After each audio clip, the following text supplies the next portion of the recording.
Top 10 favorite racial slurs. Go. Favorite racial slurs? Yeah, top 10. Go. I like man, why am I drawing a blank? Jip. I like Jip. That's a good one because a lot of people didn't realize it's a racial slur for a long time. And you just say, "Hey, you gypped me." Jap, Jip, and Jap, because Jap is just like that's just your nation. Like, why is that bad? But just because people started flying planes and kind of like Chinaman. Yeah, Gook. See, I'm going down with like all the Asian ones, and I'll be honest, I didn't expect you to answer that. I thought you were just gonna laugh and be like, "Fuck off." No, I think they're the funniest sounding ones. I mean, why hide from the words? But I'd say my favorite racial slur that is like a really, it's like a really innocuous one, is basketball American. Oh yeah. I like that. I mean, because come on, like who's gonna get offended at that? Sinatra says "goy." Goy is one of his favorite ones. I think he dropped that before he even said anything. He was just calling us goy, but then he switched to kike. Yeah. Doesn't kike just come from the word circle? I don't know where it comes from. I just know that it's the second worst slur you can call Jews. I heard it was because the first worst slur that you can call Jews is Jews. Oh yeah, it's a meanest. That's the meanest slur you can say to a Jew. You can't say that angrily. Jew. I think it had something to do with like Ellis Island, and there's like drawn a circle in there and some sort of thing. So it just means that. But I don't know. Anything could turn into a slur if you say it enough. But did you see? I think we talked about the ADL or the SPLC started saying using the word goy is a racial slur against the Jews. Oh wait, so it's you're right, it is circle. It's the Yiddish word keikel, means circle. And it had to do with Ellis Island. Yiddish? Wait a minute, Yiddish? That sounds just English. That sounds like they just ripped off English. We're gonna call, instead of a circle, we're gonna call it a keikel. Yeah. What's the Sinatra says they blocked me fast this time? What, did YouTube block you? He said kike like 4 times, so they probably did block YouTube times out things like that or something like that. I'm sure it does. I guess we're demonetized now. Great. We just god damn it! We're not gonna make any fucking money because Sinatra keeps dropping kike slurs. God damn it! Oh yeah, Steve said Oriental. I forgot that they turned that one to slur. Oh yeah, Oriental is a slur now for whatever godforsaken reason. God damn it! Yeah, basketball American is a funny one. Nothing you say against whitey is bad anymore, right? But now if you say goy, it's a slur against the Jews. The slur against the white people is now listed in the ADL as a slur against the Jews to use it. Do you see Flip is now officially anti-Semitic? He is? Yeah, he is. Why? Because of the, what was it, like putting the Jewish stuff in schools or something like that? He just sent... what was it? He sent an article from NPR. It says Orthodox Jewish organizations say bill, if passed, would, let's see, they would force morning prayer services to start after 9 a.m. in some parts of the country, making observant Jews late for work and school. Come on, Jews. You guys, Jews. Here's the deal. You guys, you need some good PR. There's you being anti-Semitic on the bottom saying, LOL, I don't effing care. Yeah, I know. I blurp out the effing after all of these. I know. He said we're saying every single slur in the world. Come on, you guys need some good PR, all right? And blocking daylight savings for your fucking religion. That's not good PR. Like, I think you guys should all just sort of kowtow to my religion.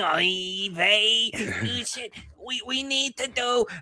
I understand why you don't like daylight savings. But here's the deal: if you do daylight savings dirty, we're not gonna be able to say our prayers. Did you watch? My God! Shut up!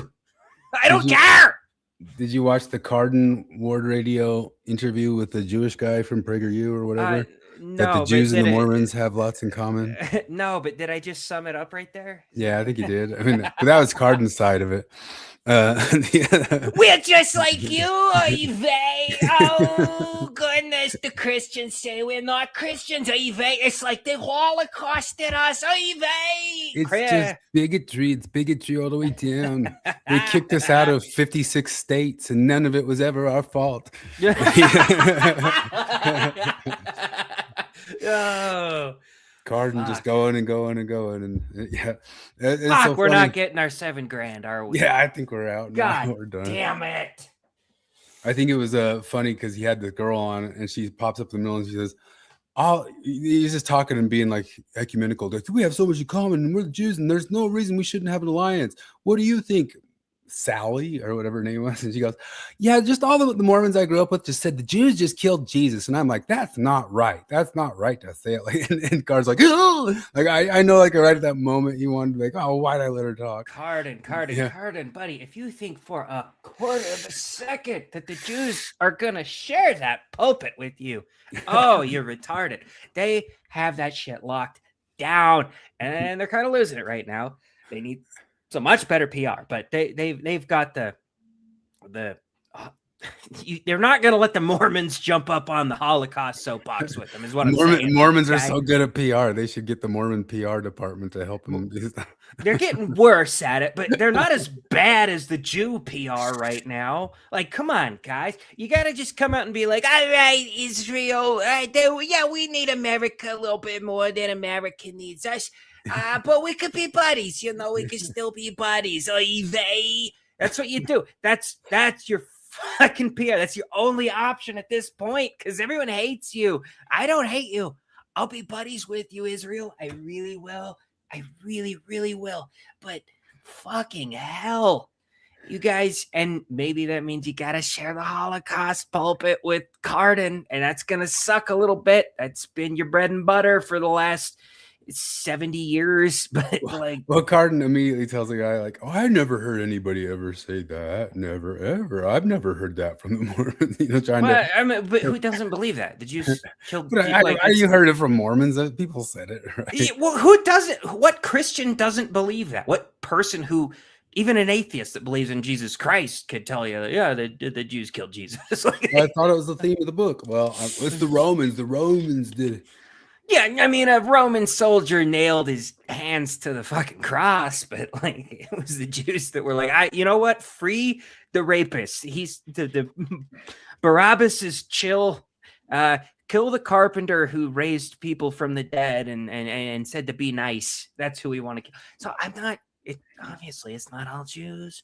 I'm not shitting on the Jews, but it was a couple of people who happened to be of Jewish descent who killed Jesus, you know, in the story, which is fine.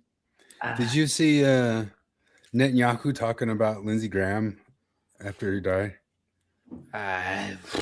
No, I don't think I did. Yeah, I got it. Let me pull it up. Like talking about like PR and needing PR and stuff, kind of not to say. I don't know. I mean, I guess certain amounts of people would like the sound of this, but with Clinton, and this is something it's hard to believe, you know. But we were receiving American support, military aid, and you know we've done this through successive presidents. We did it with the first one was with Clinton, and then it was with Obama, and then with Trump. Sort of a 10-year MOU, memorandum of understanding, where America gives Israel much valued support. Now when I negotiated this, I said, okay, this is what we need. We don't need any more. He said, yes, you do. I said, Lindsey, we don't need any more. And he would tell me, no, I'm going to go over your head to the Senate because I think you need more on missile defense or whatever. Okay. And I think once or twice he got his way. But let me tell you, the last conversation I had with him, I said, Lindsey, we've come of age.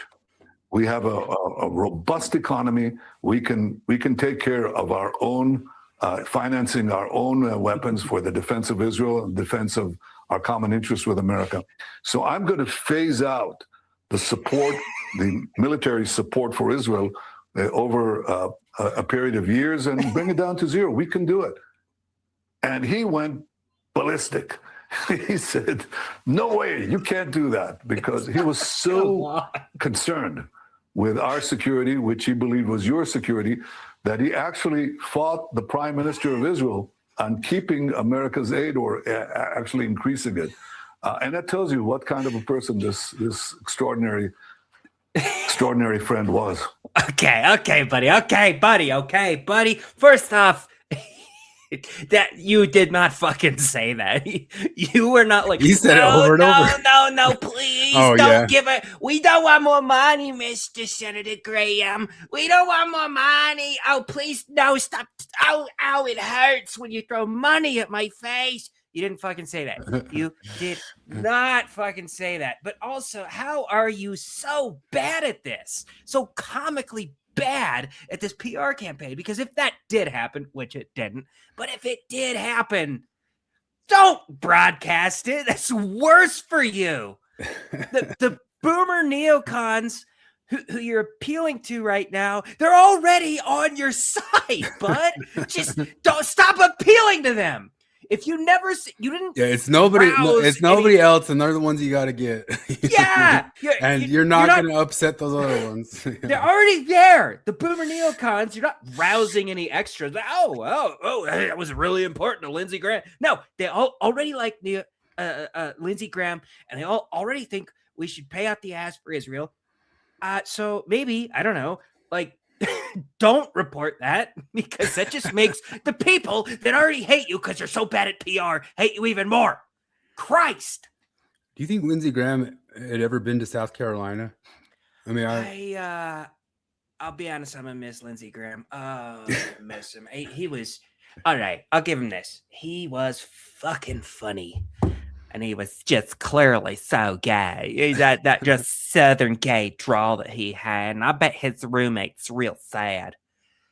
I will say, I kinda wish we lived in a reality where all politicians at least pretended to be decent people. Because there's some of them that are, there's some of them that are like, you know what, I'm sad. It's sad that he died. He was always good to me. Like even Cory Booker had a really heartfelt homage to Lindsey Graham, right? Because they butt fucked, but I don't know. And but then you get like I don't know, it is funny. Anna Kasparian and Nick Fuentes did both say good riddance, which is you guys are really proving Ben Shapiro's little horseshoe right theory. So I don't know, that guy. I mean, it's so funny to think about like him, and now Mitch McConnell's out. Did you ever watch like the first series of Game of Thrones? Yeah. You know those like two guys, one like the eunuch in the mouth, and those types of guys. They just seem like those types of dudes who are doing all the backwaters warmongering stuff, and they're weird little eunuch people who don't. The spider, that was the eunuch. The spider, yeah. He turned out to be a pretty good dude. His death was so fucking stupid, though. Oh my god, it was stupid. Yeah, so some people are pointing out that like Mitch McConnell being in the coma now. Well, I don't know. I have this video. I don't know that he's totally in a coma yet, but oh yeah, see, he's fine. He's doing all right. Oh yeah, he's totally fine. I don't know why people are freaked out. But did you know that's actually his wife, and she's actually a Chinese national? Yep. and supposedly when he's in the hospital, she was meeting with the Chinese vice president. Yeah, the Chinese vice president. She's like, okay, fine. He do fine. He do really fine. He'll be okay on his own. I go visit China. I have family in China. I already had a visit planned, and we go to China. So I think if you go back, because I guess we're going to be having to talk about the days of the Greeks and those old warriors and stuff like that. And they asked like, who is your biggest murderous warmonger types in these days? And it's these two eunuchs who have pushed for more murder than any human on planet Earth. And Mitch McConnell, he looks like. Did you ever watch Master of Disguise? Yeah, Turtle. Is that what you're saying? That he looks. He looks exactly like Danica. And that was the dumb. I I was a little That kid. one thing made me laugh was Turtle. What you're thinking of? Yeah. Really, that was the one thing I hated about that movie. Was that stupid? I thought it was funny. Well, did you watch the whole movie or did you watch No, the trailer? no, just the trailer. Okay, in the trailer, it's kind of funny. Watch me go turtle, turtle. He does it a lot. No, Oh my gosh, it's the first thing that comes up. There it is. It's not that he does it a lot. It's that scene fucking sucks. Oh, does it? I was a kid, so I haven't watched it since then. And I guess really I should liked watch it. I've everything. never seen it all the way through. Yeah. I've been trying to watch old movies under the assumption that they're not slop fests like modern day stuff, and I keep getting proven wrong quite a bit. I mean, this one wasn't good. I liked it when I was 11 when it came out. So I like Dana Carvey. I've been listening to his and David Spade's podcast a whole lot, and they're pretty middle of the road guys. Actually, they're not any sort of a psycho-political guys. Yeah, Dana Carvey does a killer Fauci impression. Biden too. His Biden. He's the only one who's dared to start doing Biden at all. Because just for 4 years, everybody's like, we can't figure this out. It's just too difficult a thing to spoof. It's too difficult to satire this. Gosh, can't quite do it. Oh Christ. Yeah. I watched Meatballs. I told you that Meatballs, the old whatchamacallit movie. Just like, this has got to be good. I heard of Meatballs. It's the guys like Ivan Reitman and Ramis, the guys who did Ghostbusters and Stripes and all that stuff. God, it sucked. It was terrible. It was a terrible crap hole of a movie. There was nothing going on. I don't even know what Meatballs is, if I'm being honest. Meatballs is I think it was the first movie done by those guys who ended up kind of being powerhouses of Meatballs. It's just like a movie. That's Meatballs. It's just a summer camp movie. And I don't think they had a script. Oh, is that the one you're talking about where Bill Murray's talking to the kid about how much he wants to get laid? Yeah, there's weird talking about sex to little kids all the way throughout it too. And I'm like, man, 1979, the year I was born, they're already kind of, but at the same time, I think that they were just like, we riff on like Adam Sandler movies, that they just had an excuse to have a bunch of friends go on vacation together. I guess that's what they were already doing in 1979. I thought Adam Sandler revolutionized that, but it seems like they had no script and they were just hanging out in the mountains, coming up with stuff on the day, and that's about what it is. It wasn't good. Anyway. I noticed that I finished the novelization of the Death and Life of Superman, right? So it's schlocky and stupid as you would expect from a comic. I did like the portrayal of Superman himself. I liked that Lois didn't treat him as if he was a burden. That was like pathetically refreshing. Like the love of his life wasn't like, I have to deal with dating Superman. Because it's what it is now. If that comic were written now, she's like, oh my God, you want to fly me to Paris for lunch? Man, with the way women are nowadays, man. I mean, I guess Tim, Gunn probably isn't too far off of that. It's probably not that long into it that 6 months in that she's not impressed with Superman being like, how are you so oblivious to everything? Jeez. Oh my God, why didn't you come to my niece's bat mitzvah? I'm sorry, I was stopping. You can get to Singapore. Bomb. You can get to Singapore in 2 seconds. You can't make a bed. I foiled 3 alien invasions, stopped 2 nuclear bombs, and 1,000 robberies, babe. I'm sorry. I was, babe, please, no, babe. You're right. I'm the fucked up idiot. I'm a bumbling moron. I keep having fantasies in my head of writing my own Superman, and I came up with a way for Lex Luger to totally stump Superman, and the world's gonna end. There's only one way for you to stop this nuclear bomb that's gonna kill everything. And Superman's like, there's nothing you could do that I can't get done. He's like, oh yeah, you gotta log in these 15, 68-year-old Latinas into their phones. What now, Superman? You got 3 minutes. Like, I'll just blow up the planet myself. You gotta go tell your You gotta go tell your wife that you're not a huge fan of her sister. No, just let it die. You got to tell her, hey, home cooked meal would be nice every now and then. No, I bet we could come up with a ton of ways to stop. I know Superman. it's new kryptonite. Yeah. He overcomes his the his modern kryptonite. troubles with the people. Yeah, It's funny though, because even in this, the novel was like 91 to 92. Or, I mean, the comics were, and then the novel was written in 93. And it's funny when you listen to the it's like proto woke is what I would call it, because it's every time there's a black guy, it has to tell you that he's black, and I get it because it's a novelization, so you're gonna assume a lot of these people are white because it's America. But every time it's a black guy, it's like, and he was so fucking smart, and oh my god, and the only reason that he was working construction is because even though he's super fucking smart, he was so sad that his brilliant inventions were used for evil, and that's why he was. But then he became a superhero, and he wielded a sledgehammer and paid homage to John Henry. And I'm like, he had to fight against Superman at one point. And with his sledgehammer, I'm like, the sledgehammer should just crumble when you hit Superman in the face with it.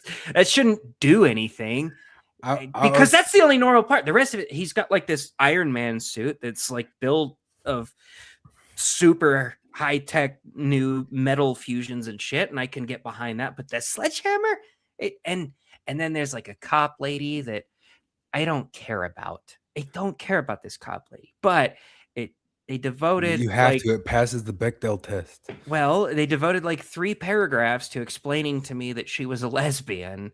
Oh, and in 91, 92, 93 was when this novelization. But yeah, I don't know. Maybe I'm telling you, it's like I go back in time. Maybe it was just always there, and we just didn't start noticing until. Yeah, and she was awesome. All of the minorities and women are awesome. They're fucking amazing. They're just like can do no wrong type people in this book. And I'm like, come on, like, throw me a bone. Like, tell me that John Henry Steele cheated on his wife or whatever. Come on. I need to go out on a bit of a rant of rewatching Good Will Hunting, which you already heard me rant about, but just to say it, first, Risto says, I was doing tech support for an older friend of the family, and he asked me, what's a keyboard? And I live that daily of did you get logged? You can't get logged in. Okay. Did you send it to your email? What's email? I'm like, So don't forget, Superman can just turn back time and fly in the world as fast, and he can solve anything with that. Well, I'd hope he'd go all the way back to pre-internet, so people didn't have to be logged on for their stuff. Proto woke, yeah, total. So talking about proto woke stuff, I mean, I guess I'll get into that. I listened to Good Will Hunting. I hadn't seen it since I was a teenager. You seen Good Will Hunting? I've never watched it. So Matt Damon's super smart, right? He's super smart. And now at this age, when I was a teenager, when I was 19, I didn't know the stuff he was ranting about, or whenever I saw it. And now I listen to him rant about the stuff, and I know everything that he's saying. And I'm like, oh my gosh, he's a Redditor. He's a Redditor that can do math. Because, he gets in, and one of the arguments they have, the very first argument he has, well, the famous scene where some Harvard guy goes up and makes his friend look like an idiot in a bar. He's hitting on a girl, and he walks up and he starts talking to him about pre-Civil War economics. And the guy comes back to him. He's like, oh, what, you're just going to be reciting Gordon Wood here? Gordon Wood? And I'm like, listening to him like, oh my gosh, it's talking about Gordon Wood. Gordon Wood, he just died like a month ago. He got ran over in campus, like in Harvard or something like that. But he was the guy who refuted a left-wingish guy, a guy who got the Presidential Medal of Freedom from Obama, who refuted the 1619 Project. He's one of the main persons who said, hey, this is bullshit that you guys are saying the only reason we fought the revolution was to keep the great big money flow of slaves and that sort of stuff. And basically, the whole argument that they have in that thing that he shows up the guy in the bar, and afterwards he gets a number, goes, hey, do you like apples? Yeah. Well, I got a number. How do you like them apples? It's just like an argument about pre-Civil War economics, which is proto 1619 project argument, right? They're having proto 1619 argument of like were the slaves what the slaves were just like a sliver of GDP, right? And of course, everybody always wants to frame it of like this country was built on the back of slaves. They were like 6% of GDP, you know. And so they're having that argument, and he shows them up, and so not only is that is this white Harvard guy, as if the guy would be regurgitating anything but woke shit to the townie who's hitting on the girl, right?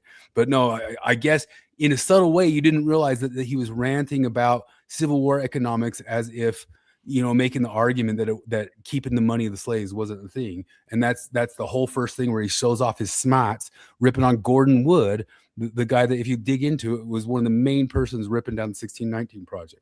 So it's a 1619 project argument. And then later they go into like the first little meeting of therapy because he needs to be therapized. Sure, he's smart, but he needs to be therapized, or he could turn into Ted Kaczynski.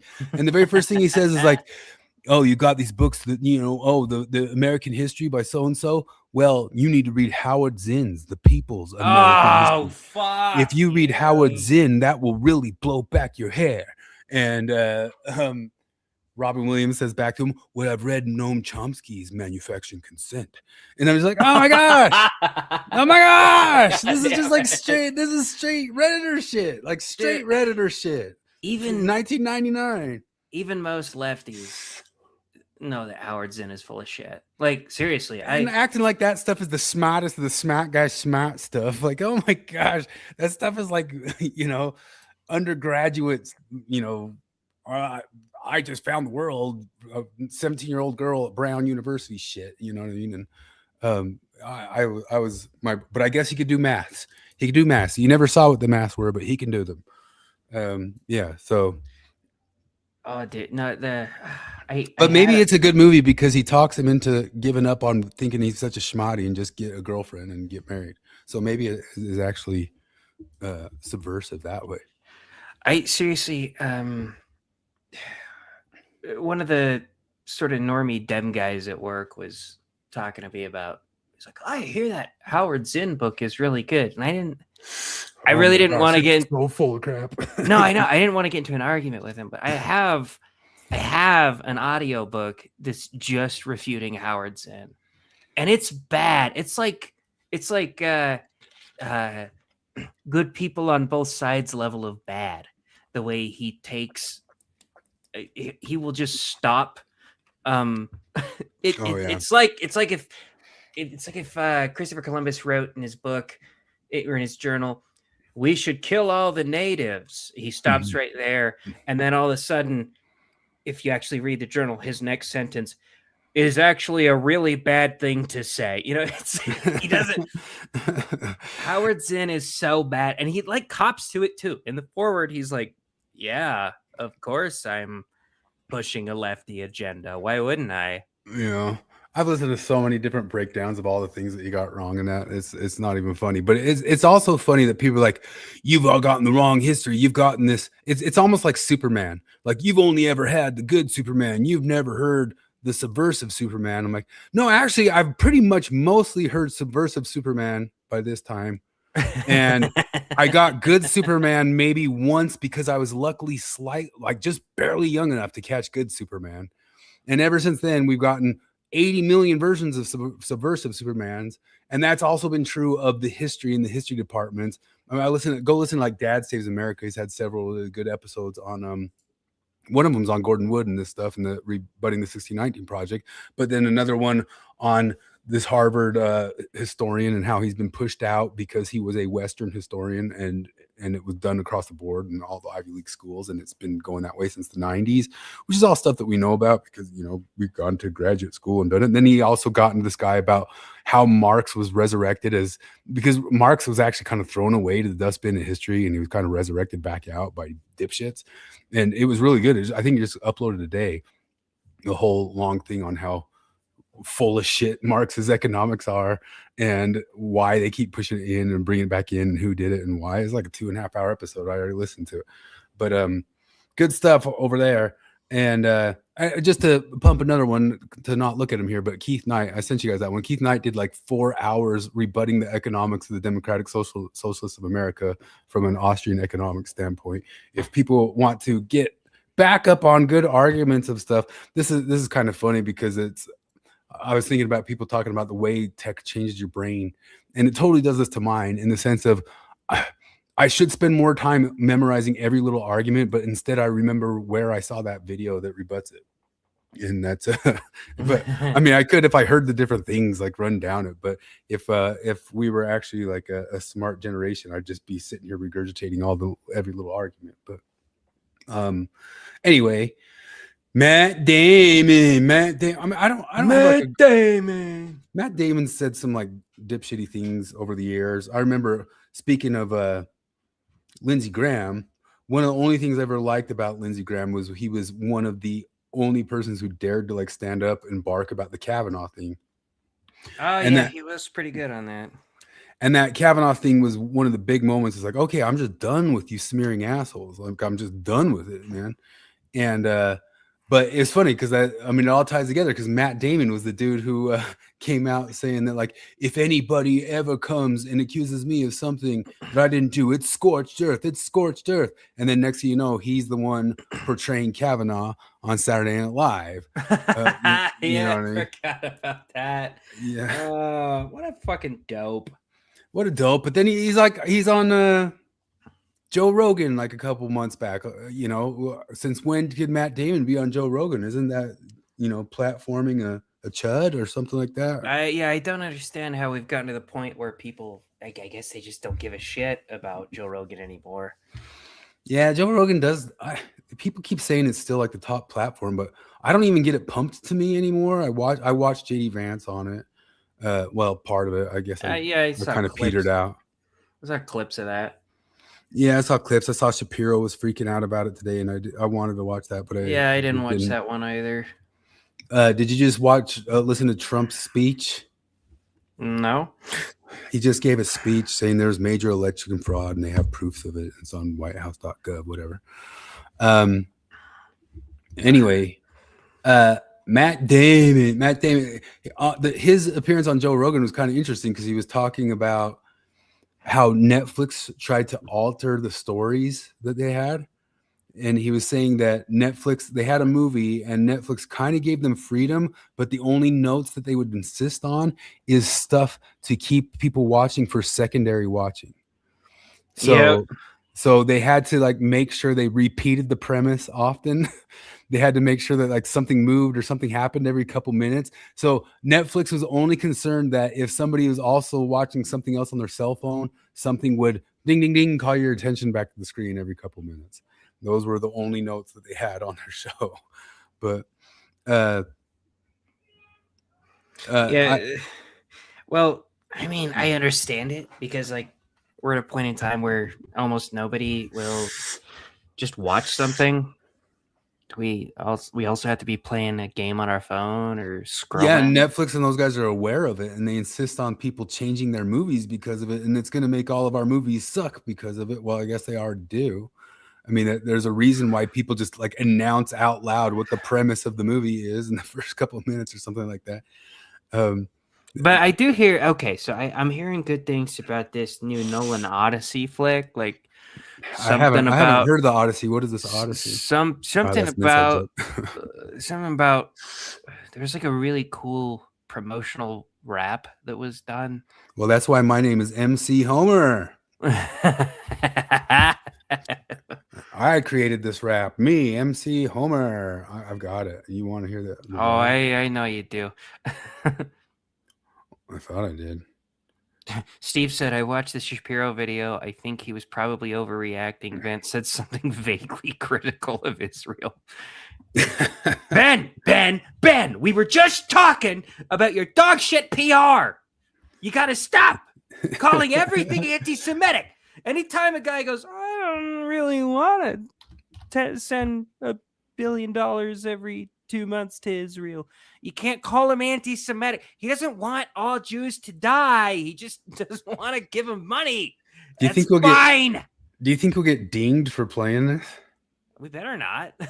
I've seen so many other YouTube channels already play it. So Odysseus, Telemachus, Penelope, Antinous, Odysseus, Athena, Telemachus, Calypso, Penelope, Menelaus, and Helen of Troy. they're in on that, right? That's not just like doing the thing where They have to be in on it because the timing. yeah. Odyssey, rhythm. Odyssey, After the Iliad, Hidden the horse, won the war. Yeah, I'm serious. Odyssey, Odyssey. If you're an actor, are you not allowed to say no? that's what I I'm was not thinking. doing this one. That's what I was saying. It gets cringier and it gets more obvious that they were in on it because Searching for some of the Ithaca. lines are longer. But like seriously, that was my first thought was how did not one of these actors say, I'm not fucking doing this, Odysseus. man. Telemachus, Peninsula, Odyssey, Odyssey, Mediterranean. Psych out of Oh yeah, they're doing like Creators- all the pointings and the screens and stuff like that. I didn't- Mhm. Hey, I think she looks kind of good right there. That's one of the first times I thought she looks kind of cute because I almost never ever do. I never think she doesn't look cute. I think she looks exactly mid. Like Yeah, the for sure. middest mid. That was the She's not ugly, but Mm-mm. just like I don't know why we think she's so hot.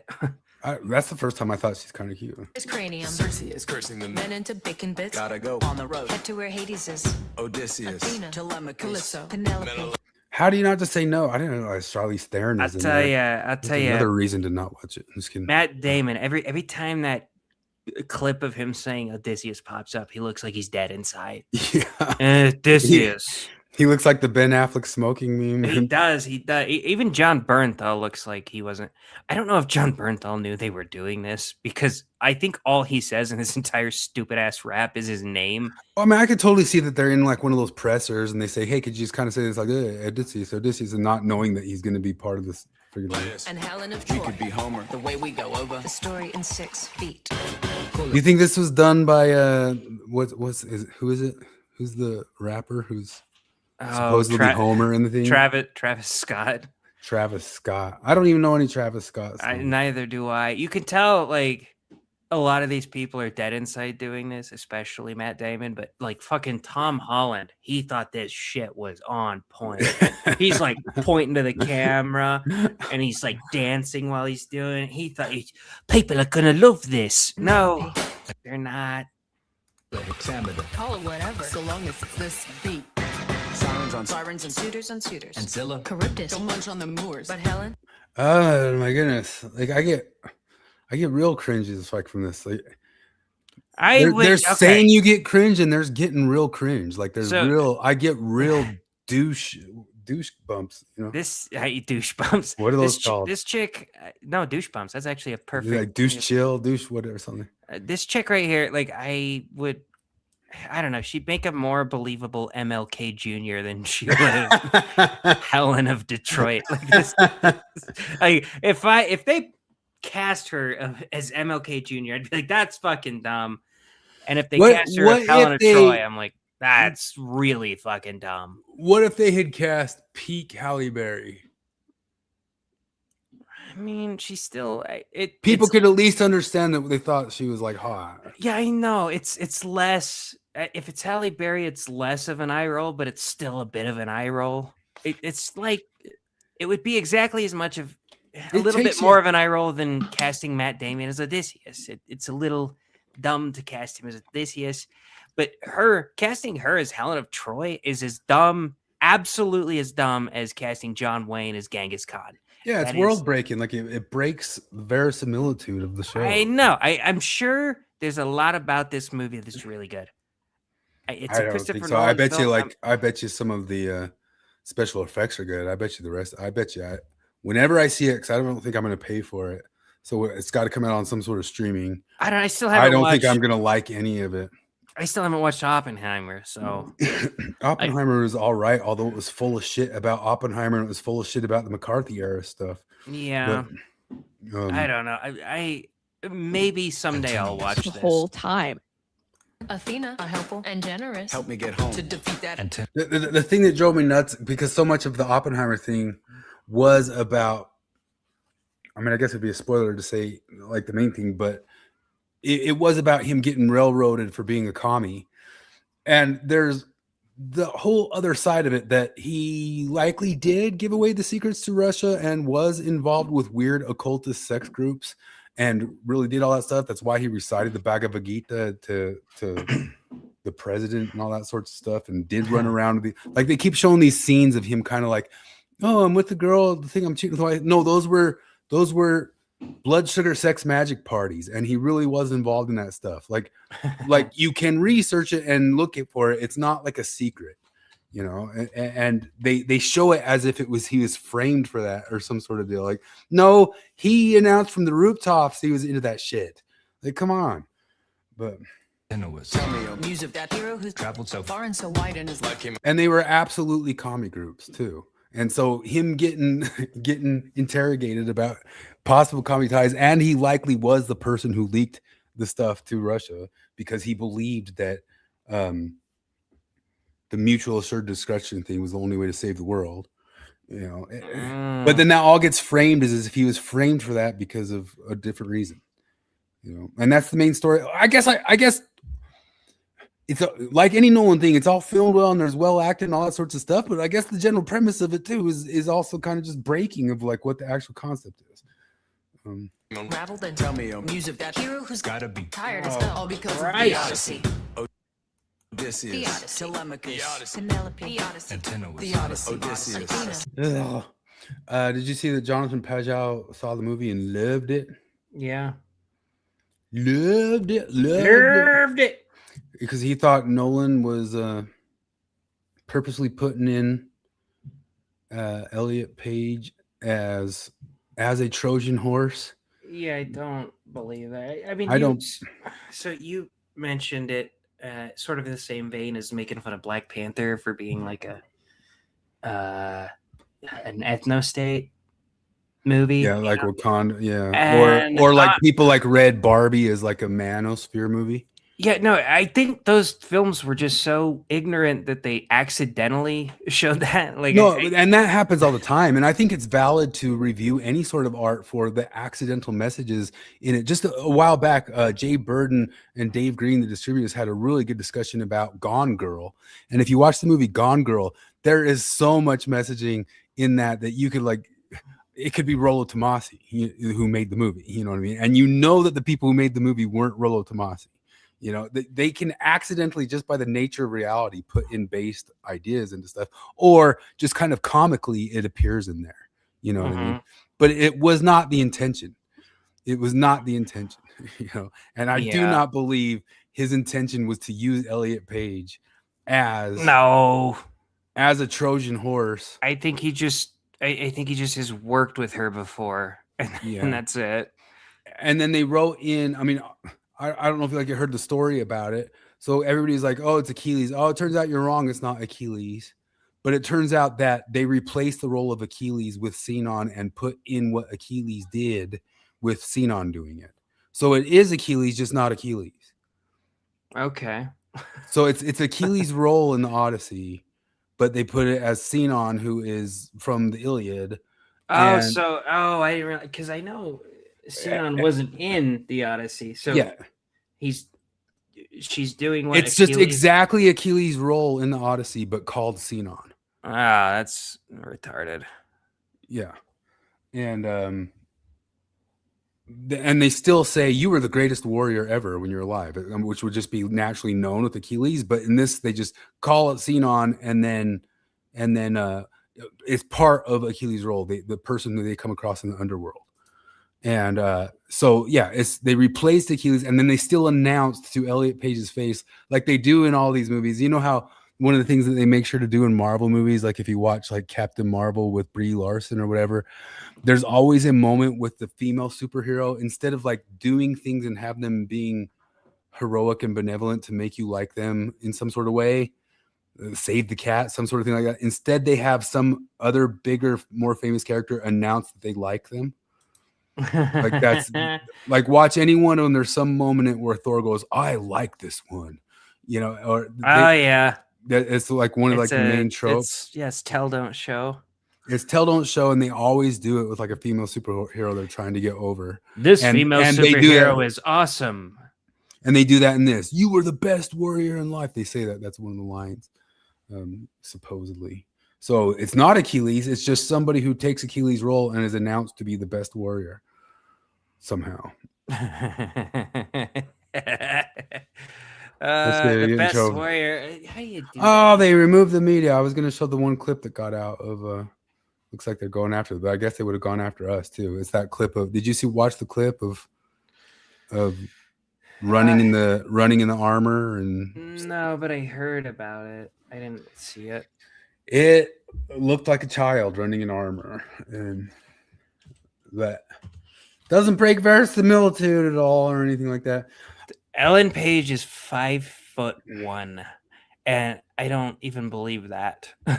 But it's hilarious. You cast, even if you want to do the trans man thing, like you gotta cast this chick. Like you gotta. It would be unbelievable if you cast me as the greatest warrior I've ever known. That would be stupid, and people would rightfully point out this guy has tits. He's out of shape. He's not all that tall. He's definitely not buff. That's weird. I could drive over. It would be more believable. It would be way more believable than Ellen Page being the greatest warrior ever. Even if she's a dude. I could drive to my gym right now and choose 15 guys who would be better Achilles and 15 girls who would be better Helen of Troy's. Oh, yeah. And this is like the peak of the peak. But none of that's the reason why I'm not going to pay for this and not watch it. You want to know why I'm not going to pay for it and not going to watch it? Tell me. John Leguizamo. Like I'm not giving John Leguizamo any money ever again in his life. That's a good idea, actually. I'm doing the John. I'm gonna start a Twitter thing for that. The John Leguizamo boycott. The guy who whines about not enough Latino representation and everything, which is obviously just doing for his own job securities. Because I don't know why he ever got cast in anything. That's stupid fuck. He bitched about the animated Mario Brothers movie. And it's funny because he only bitched about Chris Pratt being cast as Mario. He didn't really bitch about Charlie Day being cast as Luigi because they're both just white dudes.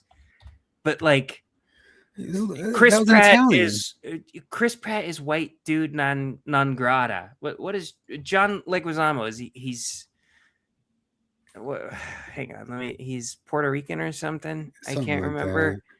Colombian. He's Colombian born. He's talking about how, we're casting white guys to play Italian. Well, when you played Luigi, a fucking idiot, we cast a Colombian dude to play an Italian. Are you racist enough that you just think all Latin-based languages are just the same people? They're brownish, you know. They're brown. They're kind of brown. We're brown. Like it makes sense.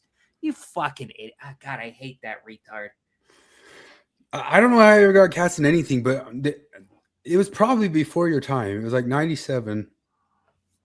The very first thing that he came out in that nobody ever heard him from, it was hot off the heels of Jim Carrey going overboard with Ace Ventura. And it was all over MTV, and it's all you saw on MTV for like a year. Like, we're coming out with the pest. This guy, the pest. And I guess John Leguizamo was supposed to be some sort of comedian at that time frame, which he hasn't done any comedy since 97. But it was, I don't know if I could show any of this either. Yeah, I heard you talking about it in the chat briefly. I haven't kept up the last couple days. So. Why I don't understand any of your Chinese? Hey, why didn't he get canceled for that? He said, "Me love you long time, me so horny." Like that didn't. That's pretty racist, John Leguizamo. Isn't that why they took out Shane Gillis? Stop repeating what I say. I mean it. Oh, and there he is with the pedophile, one of the elite pedophiles. He's after some fast cash. Where's my money? I'll have the money for you. What's the name? Get knocked for that. And the only way he's going to get it. Hilarious. And so he was supposed to be like Jim Carrey at first for something, and then he just started getting cast. How does he cast and stuff? Actually, I think it was like some Spike Lee film he first came out in. I don't know. I do not get the guy. I mean, he's not like a terrible actor. It's just. I think he's a terrible actor. Well, I don't know. I've never seen him in anything that I thought like that's not just John Leguizamo being John Leguizamo. His role, he plays like some short guy. Hey, that's also. Wait a minute. He plays like a midget in. what's that French? I mean, he played Sid the Sloth in Ice Age. That's probably. He's got like a terrible accent in that doesn't, or a slur of speech. He just talks like this. And he talks like that in a lot of movies. Like he chooses that for a bunch of different movies. He talks that way in what's it called? The musical, the Baz Luhrmann musical. Why do I know the director? Not the musical. It's a musical, French musical with Ewan McGregor and. Man, he's been in some shit roles. Let's see. He was in Ice Age. Tu Wong Fu. Thanks for everything. Tu Wong Fu is the cross-dressing movie. Yeah.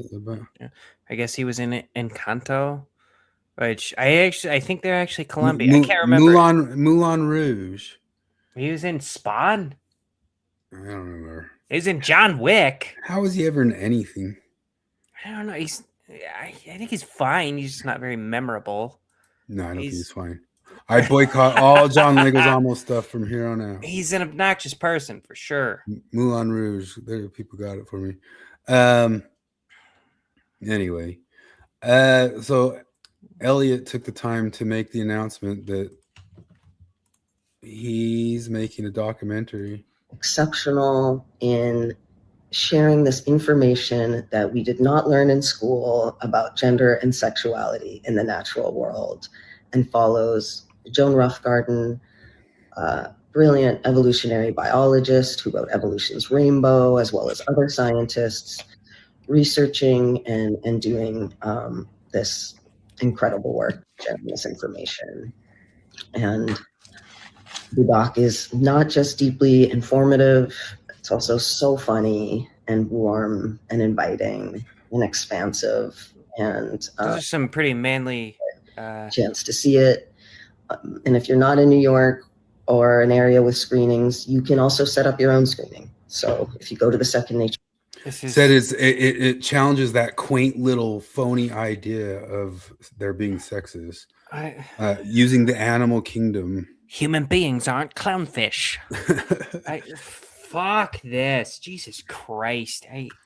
I want to go. So what this video does, and what her stupid ass documentary about animals butt fucking does to me is it makes me want to get a time machine, and the time machine I would use to go back in time and just kick the shit out of myself for ever having a celebrity crush on Ellen Page. Like, dude, what are you thinking? And of course, I can't blame 16-year-old Jared for that, because how is he supposed to know? Oh, Ellen Page is actually going to become a lesbian, and then later a dude who's not a lesbian anymore because he likes bumping his vagina up against women's vaginas, and so he's straight now. He's gonna get some ab implants that are just so obviously implants, and he's gonna make a documentary about how animals like to butt fuck. Like, what if you really were listening to your description right now, coming back to you through the ether as you were sitting there watching Juno for the first time? If that is all I heard, I would be like, dude, I'm so fucking funny. That's such a funny story. I get even funnier that's so fucking hilarious. What a dummy. God, she's hot. Like, how did he even come up with that stuff? Like, what's he even talking about? Like, you'd be impressed that you even dreamt that up as a joke, I know. I'd be like, holy shit, you can't even write this. Like, well, you're correct, buddy. But no, seriously, it all happens. Okay, retard, go away now. And then I'd be like, also invest in Bitcoin. And then I'd fade away to nothing. And old me would probably ignore both of the warnings. It'd probably ignore the warning to no, Ellen Page goes fucking insane, and probably wouldn't invest in Bitcoin. Well, this is always a good time for me to remember. The reason I got kicked off of Mormon Stories podcast community on Facebook is because Maven posted some video with some educator who was talking about things exactly like this, the gender and sex quaint little lie, and how it it gets weird when you talk about animals. It gets weird. Human beings aren't clownfish. And all I said on the post was, what if I posted a video on here from a PhD biologist that refuted some of this? And that's what got me banned from Mormon Stories podcast community. I believe it. Yeah. I got banned for not even posting anything. I posted a video critical of John Nolan on my page, and I'm Facebook friends with Gerardo, so I'm thinking that's what happened, but there wasn't a specific post that I made. Yeah. Will this documentary give the secret scientific methodology to identifying trans mammals? I'm guessing it will. Although mammals aren't trans, they're just gay and stuff like that, because you're not going to find a mammal that jumps sexes. They're only going to find amphibians and jellyfish and shit like that. Steve says he's seen a grizzly bear masturbate. He's not making that up. You know what, Steve? No, because then masturbation would be okay. If I see an animal do it, it's okay. And that's me reversing the naturalistic fallacy. The naturalistic phallus, if you will. I've seen animals rape. That's the funniest shit. They're like, animals do gay sex. Like, yeah, animals almost exclusively rape. Also, I don't know if you knew this. They're very rapey. Rape is natural. Okay, buddy. Like rape is natural. Like forcing a female of your species to have sex with. That's very natural. That's what most. Also, it's wrong. Also, it's very, very fucking wrong. How much consent is there in the animal kingdom? Well, I've been told that the reason bestiality is wrong is that animals can't consent. So if they can't consent, do they even consent with each other? No, of course not. Like most animal sex is some sort of rape, right? Grizzly bear masturbation nesting dolls. Did you ever see like the Conan O'Brien masturbating bear gag on back when Conan O'Brien was funny? Conan O'Brien's still funny, but no, he's funny. He's a really funny guy. He just really lost me when he went to a resort on Haiti. Simping for Haiti. And he's like, doesn't look like a shithole country to me. Yeah, you're sitting on a resort sipping an expensive martini. Let's send them back to the paradise then. No, it's dangerous. Oh, Christ. Look how good at Grok is at making stuff. I just grabbed like these 5 faces and say, put this on an Inception poster, and it did it in one try. That's pretty impressive. And I liked Christopher's comment. I said something about Uno reverse, and he said Juno reverse.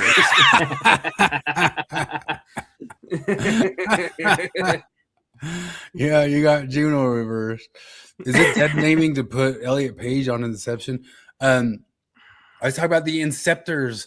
The Inceptors, the whole concept of Incepting is putting in ideas in your head. So I got Edward Bernays back there. If you don't know, Edward Bernays is the father of propaganda. I would call it propaganda of PR. He's the father of incepting ideas into people's minds. He's the person who how would they frame it? Steve, is that guy in the back upper right corner from a horror movie? No, he's not. He single-handedly saved the Great Salt Lake, and you should express some fucking gratitude.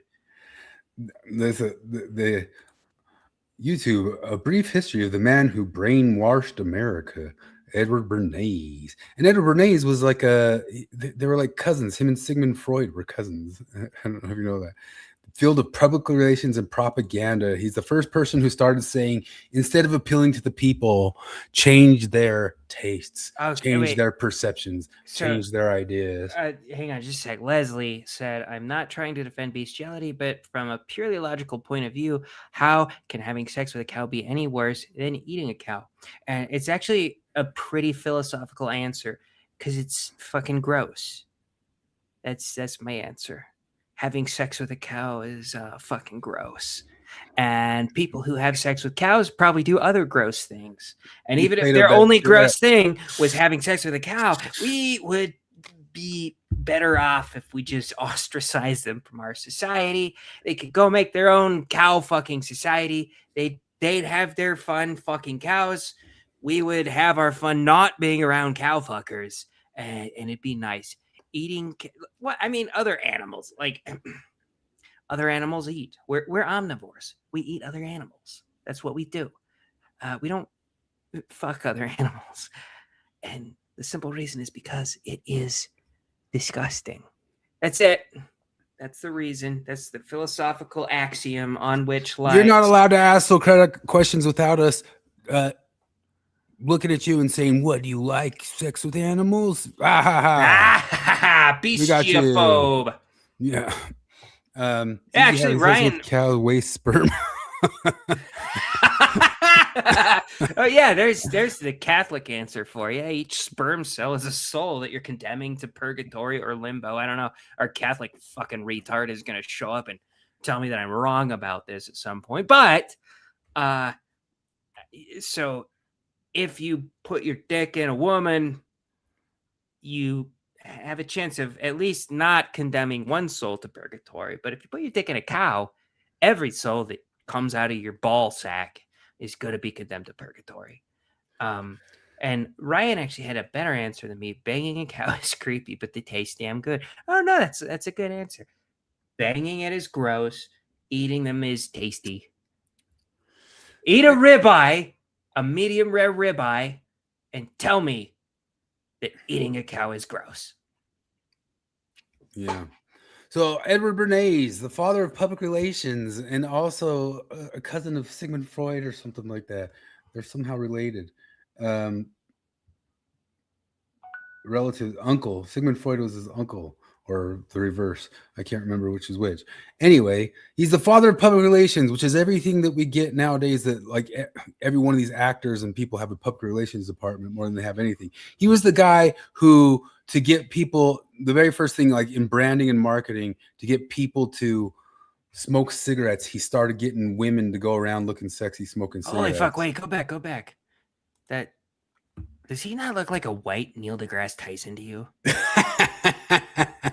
Holy shit. Wait a minute. Wait, early life. Go down. Go to early life. Where's early life? Ah, fuck. I don't want to do it. I don't want to do it. Okay, hang on. Look it up. I don't see early life. You're just going to like match up the faces? Wait, what's his name? Edward Bernays? Bernays, yeah. Okay, I'll look it up. I'm going to early life him. So at first, when he started using all that stuff to use public relations and use the news, using the news to sell stuff, that's what you can think of public relations as. Instead of getting your shit just in an advertisement and marketing, get it in the news to sell it. And if you get it in the news to sell it, also sells people. But it's also the general concept of Inception, the Christopher Nolan's Inception. And it's actually what he's talking about with the propaganda of Inception, that you don't just change, you don't just appeal to what people want. That's weak ass marketing, man. That's weak ass sales. Oh no! Oh no! Yeah, it's every time. It's every time. No, what? I don't want. Edward Bernays was an Austrian American Jew. Fuck! Oh, that's what you're looking up? I could have told you that one. I knew that one. Fuck! Sigmund Freud. He's related to Sigmund Freud. Freud's like the uber Jew. He's like ground zero of, well, I mean, I guess you go back to like the Rothschilds and stuff like that. But tons of people say one of the main reasons for the whole world turning south and sexualized and sexual revolution is Sigmund Freud and his Jewish meddling. Fucking damn it. Stop making the Groypers right. And I like the Groypers, but fucking hell. Yeah, I knew that one. And of course, as soon as you pulled it up, I was like, this guy's a Jew.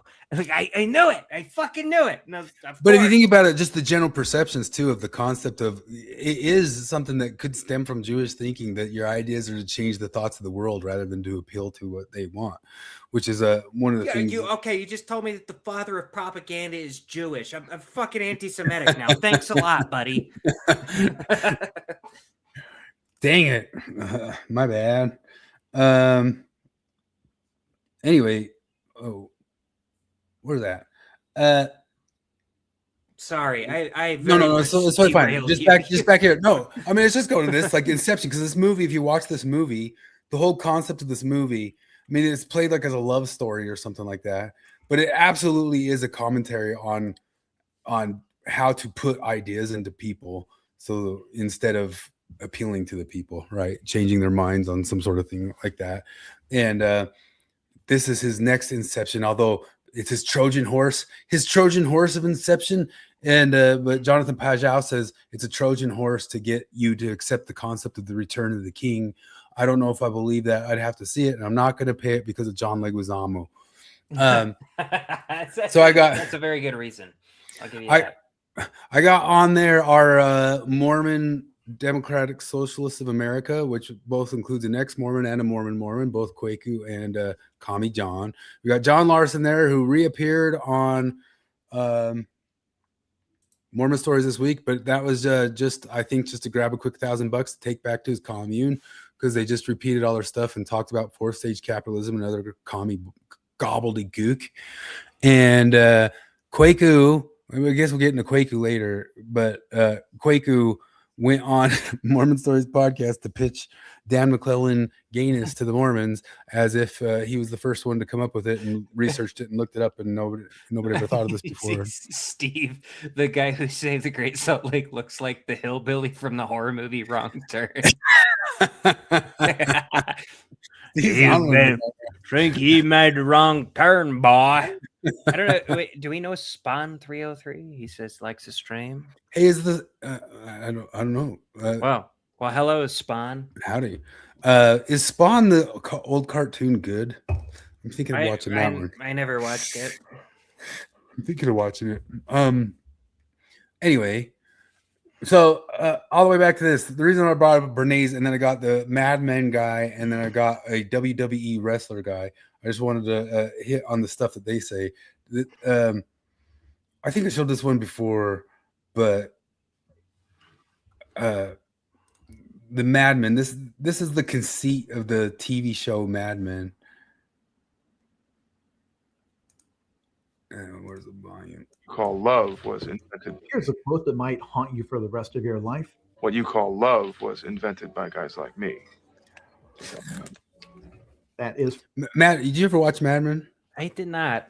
It's a TV series about Edward Bernays. It's not Edward Bernays, but it's the concept of all these guys in marketing from New York who started figuring out that they could change the American mind through marketing using Edward Bernays tactics and techniques through, propaganda and public relations rather than just ads. So they're supposedly the great big post-war madmen who just came to the world to start teaching Americans almost in that Foucauldian way, which is one of the things that they do in those animal things. And one of the Foucault concepts that I always say is they claim that everything you know and love was kind of just a recent invention that was pushed down on you by some sort of capitalistic or religious propaganda, right? And it probably didn't exist before 1830, let alone 1950.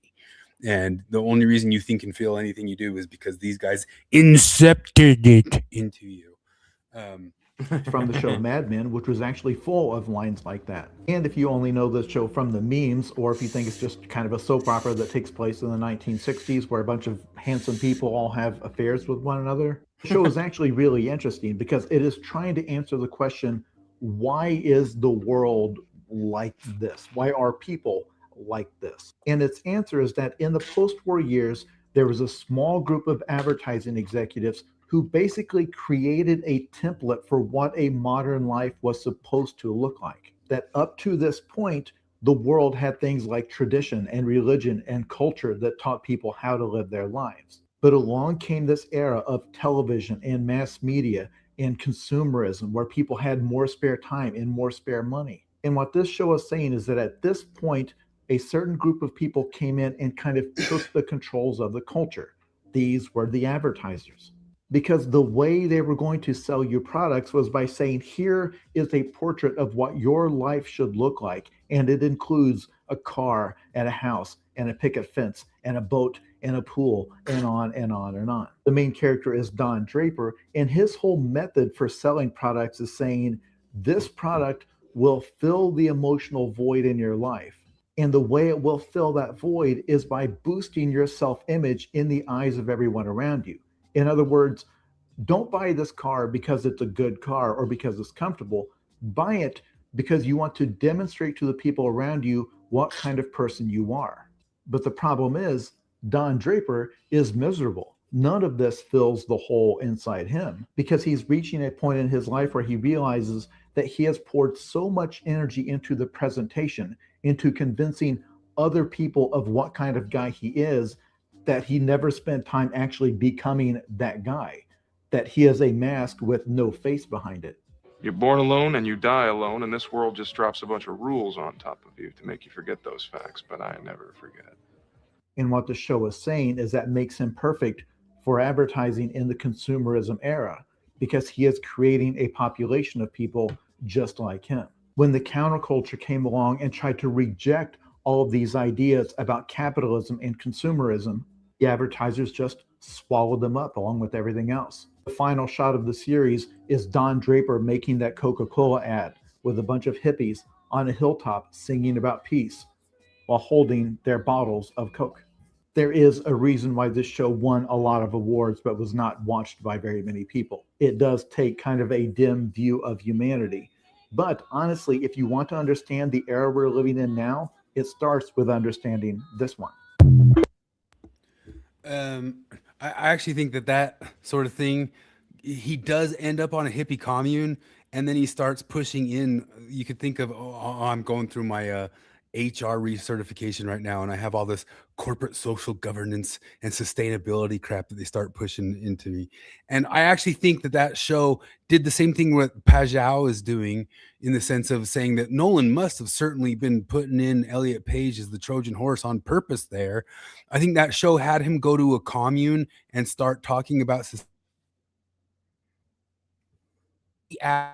right, as a guy who hang on.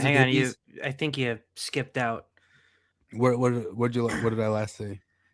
You were saying commies. Commies, hippies. Yeah, hippies. So at the end of the series, he ends up going to a hippie commune, just like he said. Am I frozen again? Nope, you're good. No, okay. And at the hippie commune, he starts kind of doing, as I was saying, like, I'm taking my recertification classes right now, and I have to take all these classes on about sustainability and corporate social governance and ESG and all that shit. They still haven't written that shit out of HR certifications, right? But the movie kind of ends as the TV show ends. I mean, he's kind of making the point there of like, okay, they moved into Coca-Cola ads, and now they're talking about peace and the world singing together and all that sorts of stuff. But again, I think it's the same thing as like what Pajau's assuming that Nolan had the intent to put in Elliot Page as the Trojan horse, right? No, he didn't have that intent. I think in that TV show, I think that they genuinely thought like, hey, it's a good thing that these ad fuckers are becoming hippies now, which I don't think that was a good thing. I think it's become like one of the main things that's become our world of WEF type, need to invade your personal life from an AdSense corporate world type stuff thing. I don't think that show's intention was to aim at, hey, there's going to be a problem once these guys get all hippie, thinking that they're also going to be incepting ideas into you with their stupid hippie shit as they also sell you products, right? I think that's a read that you could do into it, but I don't think that was the intent of the authors. And but I only pull that up and talk about that because I think I let me just pull up the one more clip. This is Paul Heyman. Paul Heyman is a WWE manager, promoter, one of the most famous ones, and he says this, and WWE and wrestling and all that sorts of stuff, of course, is just chock full of this world, as we talked about, of the kayfabe, of the fakeness, of promoting, of making people care and all that sorts of stuff. And he says this. Gentlemen, Joe Gabushki is the greatest unknown wrestler on the face of the planet today. 3, 2, 1, cut. Right? Next week on television. Ladies and gentlemen, have you heard the news? Joe Gabushki is the greatest talent that you've never heard of on the face of the planet today. 3, 2, 1, cut. Come back that Friday on SmackDown. Ladies and gentlemen, breaking news. I don't know if you've heard this. Joe Gabushki will debut in WWE next week. I guarantee you the ratings for that segment will be huge. Why? Because Joe Gabushki is the greatest unheralded talent in history. Anticipation. And you sold it too. Anticipation, repetition, hype, and delivery. So if you tell people enough, so many times, that this is a fact, they'll accept it as a fact. But if I sit here and if we have nothing to deliver on Joe Gabushki that Monday, if someone doesn't come out that looks like Brock or Oba or Roman Reigns, if someone or something doesn't come out to the ring and wow you that Monday, then the next time I come on, I go, ladies and gentlemen, I know you don't believe this, but Victor Vernacular is coming out the next Monday. Fuck off. What? Who cares? You lied to me the last time. So you not only have to hype it right, you got to deliver. Yeah. Ladies and gentlemen. One more clip. Jonathan shared this one with us. Did you watch the thing on? Go ahead. What? You know who really needed to be a WWE hype man is John Taffer from Bar Rescue. Oh, he'd have been I think I know what it is. fucking good at that. I think after you said that PPP guy would be good at it, I agree with you. Yeah, He does have, well, he was both. So his family, PPP, his family, they were preachers, and he was even a youth preacher at one point, and he was also a big fan of WWE. So I think that's where he got this shtick from. But yeah, he'd have been awesome. Yeah, he knows what he's doing with like repetitive use of words and the way he says it and announcing it and repeating it and that sort of deal. But Jonathan shared this one with us. It's probably too long to show the whole thing, but where do I get to? Yeah, I didn't watch this one yet. Oh, you didn't? No, No. Let's watch a bit of it then. I'll speed it up. But there's a part where. Okay.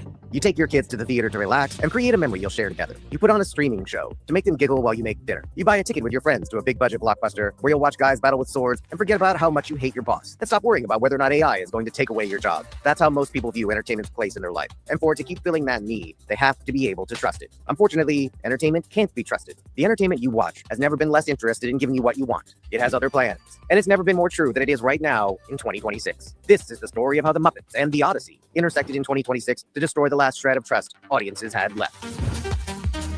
I'm gonna skip the Muppets thing, just get the Odyssey stuff. Let's see here. There it is. Or the Zootopia 2 contained. What he says about the Muppets thing is, and it was kind of surprising to me because I watched that Muppets episode. I don't even remember it, but they just snuck tons of sex references in the new Muppets. Just tons of them. They sneak a lot of them in everywhere. I remember for some reason it was brought to my mind.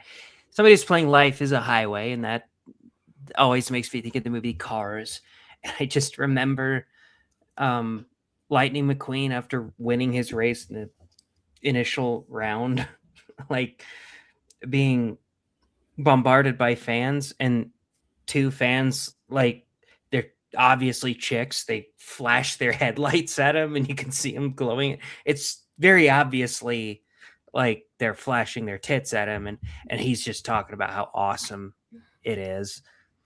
Yeah, there was a lot of sex references, and I even like watched the episode, and it just kind of slipped past me. A weird predator-prey orgy scene for no apparent reason. None of this is an accident. It's Trojan horse messaging. Trojan horse messaging is a persuasion technique in which a message is packaged inside a trusted, harmless, or ideologically acceptable frame, so that a different, contradictory, or more objectionable idea can be introduced without triggering the audience's normal resistance. It doesn't only apply to family films slipping in sexual content to groom children into adult behavior. Sometimes it's ideological dishonesty. Angel Films recently released a new animated version of the famous George Orwell novel Animal Farm. The original Orwell book is infamous for being entirely anti-communist. And Angel Films, which is theoretically a conservative movie studio, was happy to tout their movie as being equally anti-communist to their conservative, Karl Marx-hating audience. Except their movie isn't anti-communist. This new version of Animal Farm twists Orwell's story into a parable about the dangers of capitalism. Hello to the last piece of land I don't own. Effectively Trojan horsing parents into taking the children to learn one thing while intentionally teaching them exactly the opposite. Trojan horse messaging isn't limited to being used on children either. It's being used on you. It's why, ironically, director Christopher Nolan's 2026 version of The Odyssey turned Helen of Troy into a black woman, despite the story being a Greek myth about Greek people, and the iconic foundational story explicitly describes Helen as being blonde and Greek. Replacing the most beautiful white woman who ever lived with a black woman isn't an innocent act of creative casting. This is iconic reconditioning.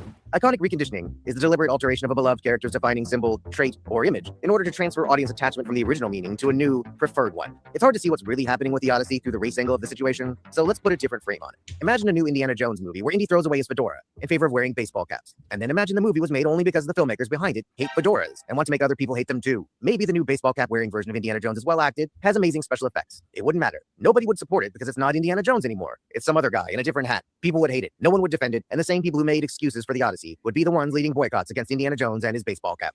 I hate this.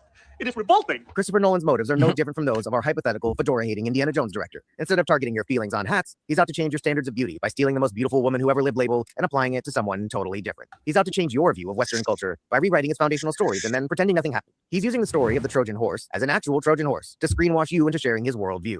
This isn't a guess, it's a fact. The movie's cast went out and promoted the film by talking about how much they hate the source material because it's too male or too white. I want you to imagine. Pajau was saying it was the opposite use of Trojan horse, right? Like, yeah, I think it was this use of Trojan horse. You know, yeah. Really quick, that you're sitting in a movie theater and you're sitting next to Homer, and you watch the Odyssey. When it's over, you can lean over and go, "Okay, cool. What do you think about how it is? Right. What is an aspect of your performance that you'd love to get his thoughts on?" I'd be like, so Homer, how do you feel about the screen time given to these women, considering how little you spend with them? And Christopher Nolan himself admitted that the movie isn't even based on Homer's classic story, but instead on a politically motivated, feminist reinterpretation of it, written in the modern era. That might seem like at least they're being honest about what kind of movie The Odyssey is, but most of those comments are being buried and hidden by its marketing campaign, which tells the potential audience that this movie is exactly the opposite of what it really is. There's a reason the movie's definitely not Blonde Helen of Troy, is only shown in a 1-second flash in the Odyssey's trailers. And it's the same reason Seth Rogen pretended he was making a family-friendly version of the Muppets while doing the exact opposite. Because Seth Rogen's version looks and feels so much like The Muppet Show, it's likely many parents didn't watch close enough to realize their kids are being fed a steady stream of sexualization. In the same way those parents just saw Muppets and hit play on streaming, most people who buy tickets for The Odyssey will only see the trailers touting it as the next movie from the guy who made Inception and Oppenheimer before making their decision. They'll have no idea they're wheeling Chris Nolan's Trojan horse directly into their brain. It doesn't matter if The Odyssey is good. It doesn't matter if The Muppet Show is good. It doesn't matter if you think the creatives did a good job making Star Trek's message-heavy Starfleet Academy or the latest diverse take on Lord of the Rings. The debate over the morality of this kind of screenwashing is not a question of storytelling. It's a question of honesty. At issue is something much, much bigger than opinions on joke quality or petty debates about skin color. What matters is whether filmmakers have the right to use screens to surreptitiously change or manipulate minds in ways their viewers would not consciously approve of. Audiences have expectations. Bill your film as a comedy and they expect to laugh. Position it as a horror movie and they'll rightfully be looking for a few scares. That doesn't mean anyone expects to know the details of your story before they've watched, but it does mean people expect your intent in making your product to match their reasons for consuming it. It's like filling Pepsi cans with lemonade and then excusing it by telling consumers to stop complaining because it's really good lemonade. It's the dishonesty that's the problem, not the quality of the liquid in the can. When you lie to your audience about what you're doing, you aren't just manipulating them. You're making them into the worst kind of slave. People who think they're choosing freely while you're quietly stealing their free will. Think the work we're doing here is important? Do all that YouTube stuff to support this video. Then join Screenwashed as a member. We need your help to free more minds. So one of the reasons I bring up all that stuff, not just because it's all real and happening and all that sorts of deal, or attempted to be happening and that sort of stuff. Is anyone else just sick of Zendaya? Yes. Absolutely. Zendaya is the Pedro Pascal of women. Yep. Why are you in everything? But I think it's because they're precisely middle of the road and you can't tell what race. So it like fix all the boxes and doesn't upset the people who get mad at too much beauty and doesn't upset the people It's who also get mad like at too much ugly. Pedro Pascal is actually a pretty good actor. Like I like his acting ability. I like his voice, everything. She's like that. passable and everything I've seen her in. She's not bad. I think he's a really good actor and she's an okay actor. But I also like even Pedro Pascal. I don't want to see him in everything. I'm tired of it. I did not want him to be Mr. Fantastic. Anything really. He was great in Narcos. He was awesome in Narcos. He was really good in Game of Thrones. That's it. I can't. Narcos. Yeah, I liked him in Narcos too. Yeah, like in that he fit and it made sense. Yeah, yeah. I saw the Gladiator movie. That was terrible. Now his sister, different story. Fantastic actress. I don't even know who that is. You don't? Uh-uh. Oh, what was this stupid ass trans movie? I haven't seen that Nick Cage movie. I've only seen the memes of that one. But then, of course, like I turn on like that robot CGI movie, and he's the voice of the main character in that too. And like I can't get away from this dude. I've heard Edgerton's interesting, and I might watch it. But like he was just in everything for a while there. And then, of course, he's in that HBO what is it, the Last of Us or whatever. Oh yeah, I never bothered watching that. And now Everybody he's told me in. to watch it because I I love saw the the game. first season, and it's fine. You know. Well, I think I've said it before, but I didn't bother watching it. Everybody told me it was great, and I was like, yeah, I'm sure it's great, but I know I watched it because I played the first game. It's one of my favorite games. I love it, and it's basically a movie game. So I don't need to watch the Zendaya, I mean, she's in a million things. I don't care that she's in like that Euphoria and a ton of other things, but the places where she doesn't work is Spider-Man and Dune. She's not Mary Jane. Yeah, they break those. Well, and they actually, and she's not Athena either. So yeah, and they make her not even Mary Jane. Like she's MJ, but then you find out in one of the movies it doesn't stand for Mary Jane. I don't fucking know why. You want to get even more sick of Zendaya? Mhm. Guess what? Next movie she's gonna be in. No. I heard announced that she has accepted to play the role of the fugitive. What? The fugitive. The fugitive? She will be Harrison Ford's character in the fugitive. Oh my god! No. Yep. Oh, come on. Anyway. Come on. Oh, fuck me. Okay, sorry. You can move on. I'm just fuck Well, this. I mean, what I was gonna say, the doctor, Mr. Croissant, said the doctor. Mate, fuck it. Who cares at this point? Like, I'm not a Doctor Who fan, but I've seen what they did to a very beloved property. Does she also claim to not kill her wife? Yeah, that's probably gonna be. Yeah, probably. What did you kill my wife? It was the one-armed Zer. Her wife is going to be Tom Holland because you can't have a movie with one of them that doesn't have the other. Oh man, oh man, oh man. But what my point was with all this sorts of stuff is true. They try to do this. They have succeeded in some ways at all this, and also bullshit. Bullshit to all of it. Bullshit that it has that much power to change people's tastes. Bullshit to Bernays. Like, it does a little bit, but bullshit that they can just incept into people to accept like these different like changes and stuff. Paul Heyman. I gotta push back. I gotta push back a little bit here on Christopher because he said that's got to be Hollywood peaking with absurdity. Do not ever say that, buddy. Never say that, because I probably said that 10 years ago. You're gonna push, and I actually think that one of the pushes with the Christopher Nolan's thing right here is they think, we blew past 10 years and we couldn't get this to work, but if somebody could get us to work or buy us another 10 years, a successful Nolan change all the roles, race swap thing will buy us another 10 years of doing this shit. Like, I genuinely believe that. Like let's have everything right on this so we can get another 10 years of this horse shit.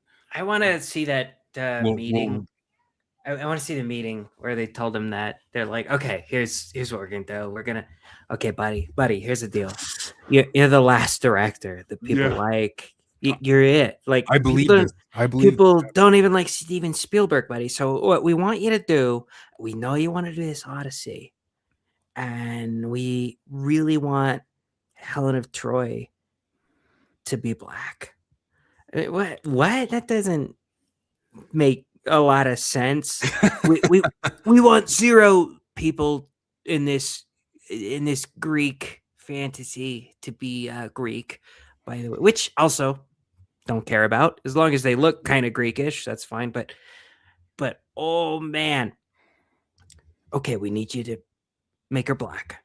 We need you to put a tranny in the role of the greatest warrior ever, and also she's got to be 5'1", like not an inch more than that. 5'1". She's got to be tiny, tiny enough that if you cast an actual dude to play that role, people would rage.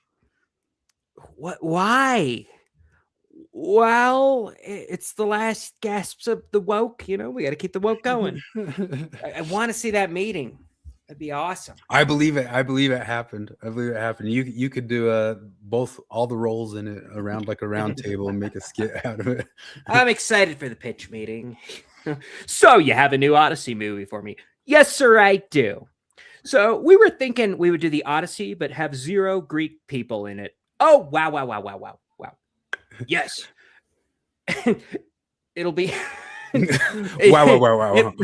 It must be difficult to convince people that Helen of Troy is black, the woman who launched 1,000 ships and has 0 hair on her head. Actually, super easy. Barely an inconvenience. Really? Yes. All we have to do is suicidal empathy, and we have to pull. How did one single black lady become the princess of a white Greek town? Easy, barely an inconvenience. How? Because I want that. Because that's how I wrote it. I'm gonna ask you to get all the way off my back on that. Oh well, let me get all the way off that thing then. Yeah. Hey, shut up. Wrestling. I know a lot about wrestling. You heard about? I've brought up before. What's that number? The number that you only know like 150 people. I vaguely know what you're talking about, but I'm not entirely sure. We got let's see. Tom Holland and Zendaya remake True Lies. Dunbar.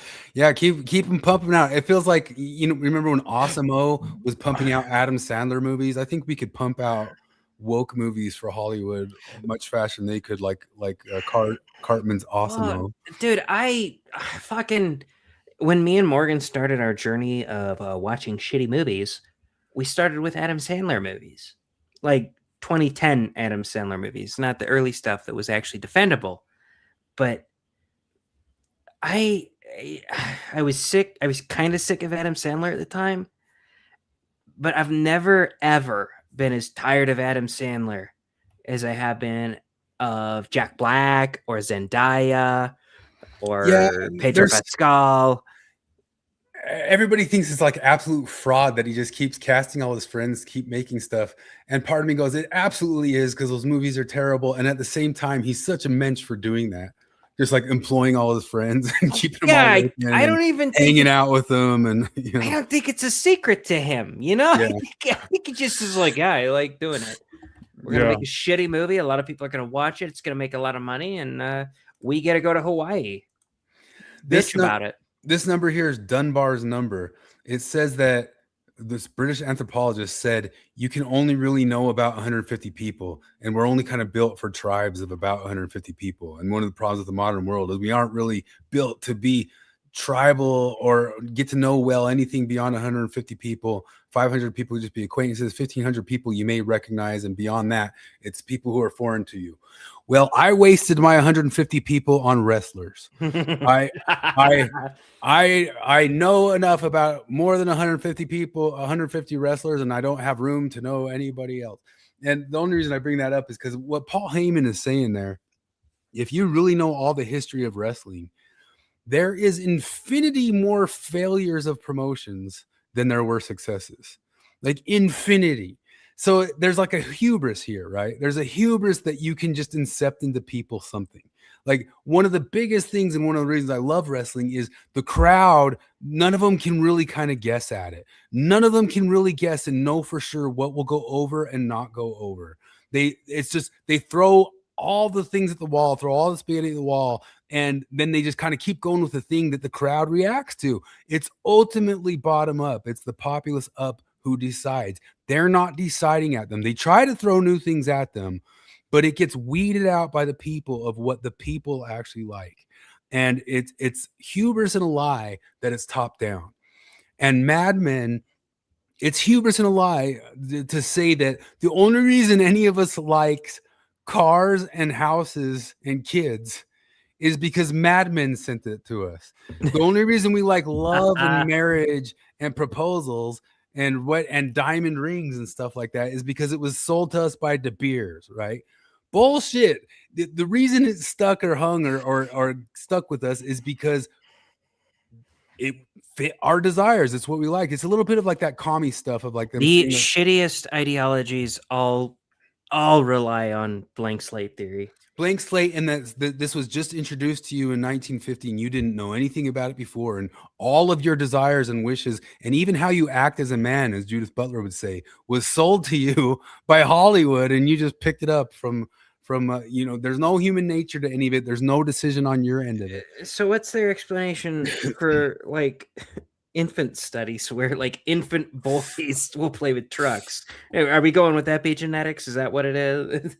Yeah, there's I think it was Mentis Wave or Lavender. Lavender has a channel this week where he kind of ripped on a bunch of different commie YouTube channels who say there's no such thing as human nature, and it's one of the key things that has to be there in commie and DSA attitudes. Just like E.O. Wilson said, like the communism, great idea, wrong species. But if you also go all the way back, once again, listen to Dad Saves America talking about the Marxists and that sort of stuff today. They had to switch from the economics of Marxism being absolute bullshit and just wrong within a couple years because he made specific claims that didn't pan out. But it should be obvious to any idiot the labor theory of value doesn't make a lick of fucking sense. That anybody who hears that and is convinced by it should be shot in the fucking head. Not really, but like come on. The labor theory of value is one of the dumbest things I've ever heard in my fucking life. Yeah, not just refuting it, even that it was ever dreamt up. I know. Well, it's one of my favorite little comics of all time. I brought it up several times on here. It's Marx. After finishing sex with a woman, she seems dissatisfied, and he's like, "What do you mean it wasn't good? I spent 4 hours doing it." Yeah, well, but that's why they switched. The only reason Marxism kept any sort of life is they, as we've talked about many times on here before, they switched from the economic to the cultural. And one of the things they say in the cultural is we all have false consciousness. We falsely like our little jobs. We falsely like our little picket fences. We falsely like our little houses. We falsely like our little families. And Herbert Marcuse with the One-Dimensional Man and Adorno and all those guys lamented the fact that we liked what was happening under capitalism because it gave us little pieces of the world and it gave us little pieces of. I get it. I'm like, yeah, every now and then I'll be a little bit convinced that, you know, maybe the reason that my sons are my entire life and I would fucking die for them without even thinking twice, and if they were to die, I would be lost entirely. Maybe that's just all social conditioning, you know? Yeah. Like, do these people not believe in evolution at all? Exactly. I mean, they have to like wipe that away and pretend it's How is that not the biggest form of cognitive dissonance ever, to be a blank slatist and also claim to believe in evolution? Yeah. It doesn't make a look a dang sense. But beyond that too, I've got a cognitive dissonance on that with Natasha Helfer that I guess we'll tie into that, although it's a little bit different subject. But anyway, that's just what I'm saying. So they start pushing this thing that, you know, even Elliot Page said our idea of sex and gender is just a quaint little myth. That's what said during the promotion of that. What new are stupid you show. talking about? It was taught to us. It was pushed on us, which this is Foucault, as I've said to people many times. It only ever was solidified that way in 1850 by these different scientists and admin. And yeah, it was 1850 where the scientists socially conditioned us to believe that a large gamete and a small gamete meet in sexually reproducing species to reproduce a new organism of different DNA structure, meeting both gametes together, and maybe just maybe the organism carrying the large gamete is a little bit different than the organism carrying the small gamete, namely because the large gamete organism probably has to carry the organism and nurture it as it grows big and old enough to do its own thing. Yeah, this was all just socially conditioned. I am shocked and pissed off that I was socially conditioned to believe in gametes.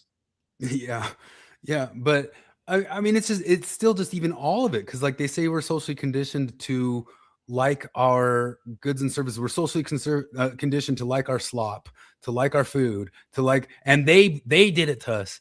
They in a big conspiratorial way, like the Mad Men, the hubris of that show Mad Men. One of the reasons lefties all like it, because it's not a bad show. I like the show. I like the concept. I like that people had those ideas. And as we said, it's not zero. Like it's not zero that they can incept, but there's got to be a meeting in the middle. They can't incept the stuff we don't like. You know what I mean? They can't do it. You cannot make a shit wrestler get over with all the promotion in the world. With all the promotion in the world, it's not going to work. They think it's all promotion and no talent, and that they can steer it into anything. And yeah, that there's no meaning on this, and that we actually like our houses, that we actually like our dish soaps. That it's not just because the lady on TV said you need this dish soap. There's a difference between saying a huge chasm of difference between saying that anyone could have been Hulk Hogan with the proper promotion and conditioning. Yeah, if you just versus saying, yeah, versus me saying there's probably hundreds of dudes that could have been Hulk Hogan with the proper luck, marketing, and conditioning. I believe that. No, not anyone though. Yeah, being in the right place at the right time, or the first one to break big, or something like that. Elliot Page probably couldn't have been Hulk Hogan. If I had to No. guess, if I had to guess, most give people, Elliot Page the same. I give you your number, like 100, like 20 guys, like 20, 25 guys could have been Hulk Hogan, but You in the gotta right place have and the right time. so you gotta have the drive to get buff, and you've got to have the luck to have somebody who'll get you in. You gotta have the charisma. And they're all kind of equally as important. It's this very fragile, precarious structure that's built up to be Hulk Hogan. And yeah, there's probably hundreds of guys in America that could have done that, but it's not every guy in America. I couldn't have done it. Maybe I have the charisma, And the thing but is I clearly don't have the drive. They've tried a million times over to give us the next Hulk Hogan. I don't have the charisma. I'm kidding. That was. Well, you could have been like a type. I mean, there's always something for somebody, but I we couldn't have think been Michael Hulk Jordan Hogan, was. though. We I think could have Michael been- Jordan. could have been Ryan says someone. we think Michael Jordan was only good because we were conditioned to think so. And on top of it, they've tried to remake Michael Jordan again and again and again. They can't remake Michael Jordan. Ryan's been kind of on fire. His last comment was great. Will this new documentary inform farmers the nuances and broad spectrum breeding the animals? And I'm like, no, that's actually a thinker if you really think about it, because if there are gay animals, it is immoral to make a gay bull breed a cow, right? Like that's basically conversion therapy for a bull. Yeah. So the conceit of that show, Admin, or the conceit of the show Inception, and what Christopher Nolan thinks they can do, or Hollywood thinks they can do, is they think that they can genuinely change this. Like I genuinely don't know what their whole idea is. Like do they want to change the history so much that we just think everything was always multicultural? I watched the first Little House on the Prairie, the first episode, and they come to a little town in Kansas, and I guess that was Los Angeles. I guess the little town in Kansas they came to was Los Angeles because it's 2005, not Los Angeles. You know, and is it just to kind of try to map onto society that it wasn't like a certain way at a certain time, or have like a history? Just try to. I don't. We talked. I was talking about the Superman novel that I read, and even in the 90s, man, it was like, oh, the Kents were out of town and their neighbors were watching their house. And their neighbors, the guy was a black man, and his wife was Latino, you know, and that's not a very common mixture of people. And then Superboy gets enamored with this reporter, and she's half African, half Asian. I'm like, that's an even less common, you know, but she's amazing. Everyone is amazing who is even it's just the intersection thing. Even Miles Morales, like, he's actually a pretty well-written character most of the time, but Miles Morales is a hilarious character because he has a black father who is a cop, and he has a Puerto Rican mother, and his father's last name is Davis, and his mother's last name is Morales. So he has his mother's last name is his last name. So it's a black dude marrying a Latina and letting, like, just being totally fine with his son taking his wife's last name instead of his.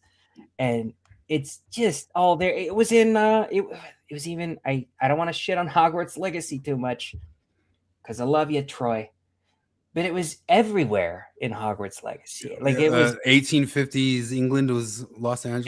it was 1890 because that was it was exactly 100 years before. I'm sure the if events Troy of Harry had his way, Potter. like, he would make the verisimilitude. Yeah, it's just every other person you meet is either gay or a different race. It's probably one of 3 people in Hogwarts Legacy are white.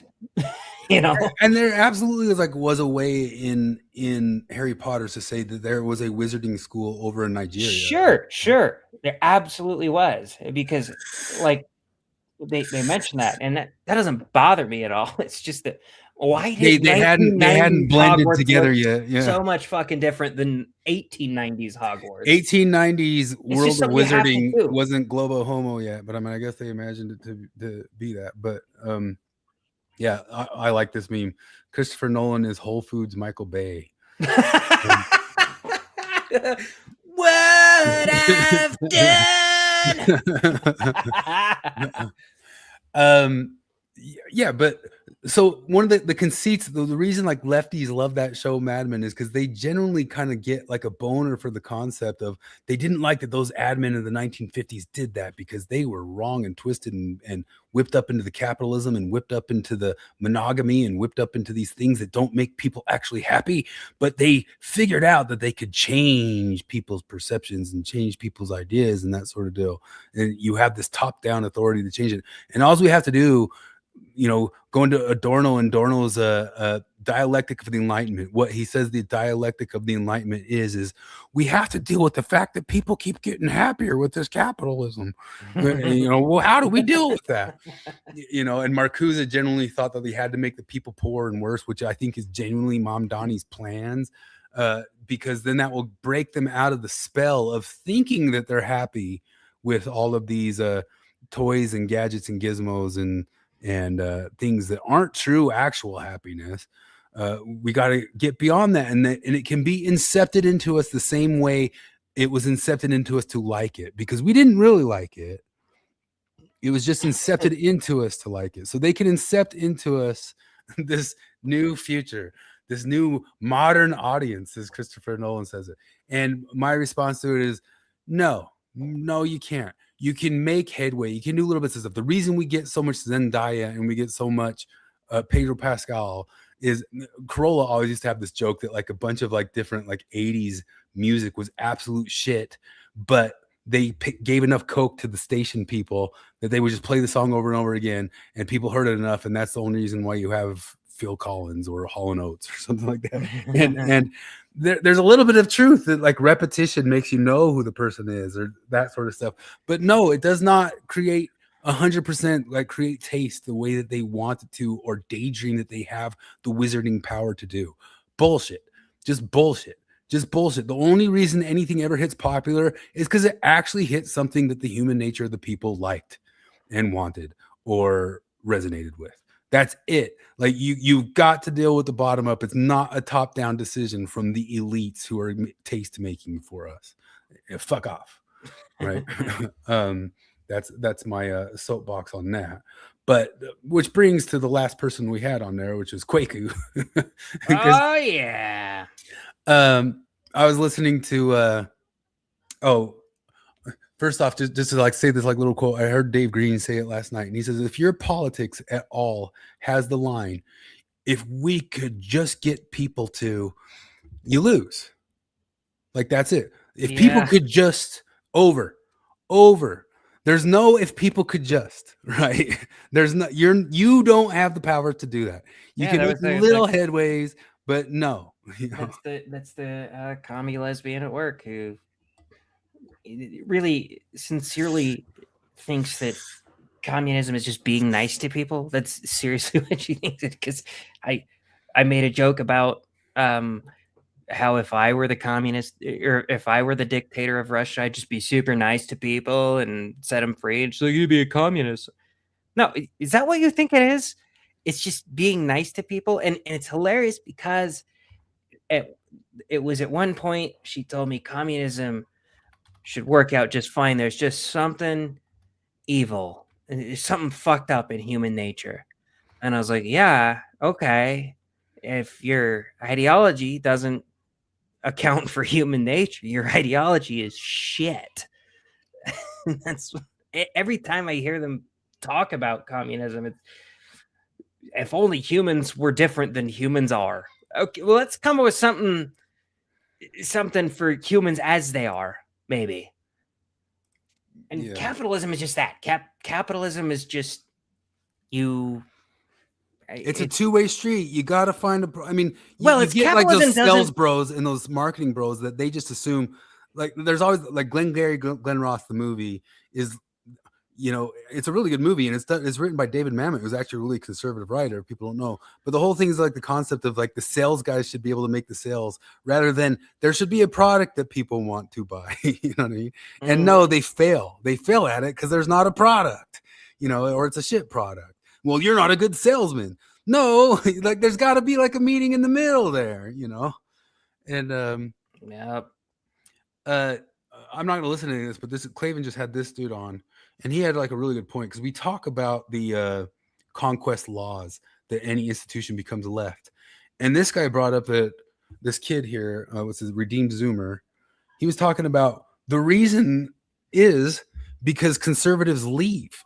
If conservatives come across stuff or people who aren't Marxists stay and change the thing and repeat. They keep staying, they keep pushing, they keep up in the thing, they keep staying, they stay and insist upon them. It insists upon itself. They insist upon themselves. And conservatives say, okay, I'm out of here. Like, I'm done with this. I'm not gonna keep losing. That's Vinland Saga. It's an anime about the Vikings finding Finland, right? Or Vinland. They're looking for America, basically. And Thorfinn is the main character. He's very violent in the first season, and then he becomes like a radical pacifist in the second season. It's a really, really, really good. I love Vinland Saga. My beef with the idea is he just leaves everywhere. His friend is like, we need to fight for this place we're in, and you're a really good fighter, so you got to stop being a pacifist. And he's like, no, we'll just keep leaving until they leave us alone. And you're like, they're not gonna. Yeah.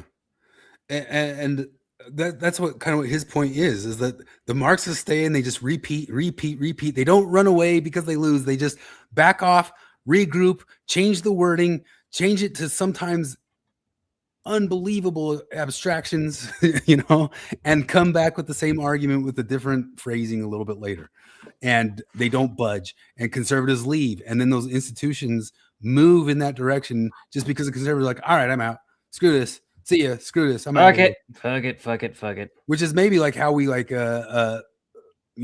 traveled the whole entire planet, and landed in all these different places. Okay, screw it, I'm out of here. But there's no more screw it, I'm out of here type things to do anymore. You got to maybe stick out a place and say, no, I'm not letting you guys change this shit. Which brings us to the final person that we see on there, because Kwaku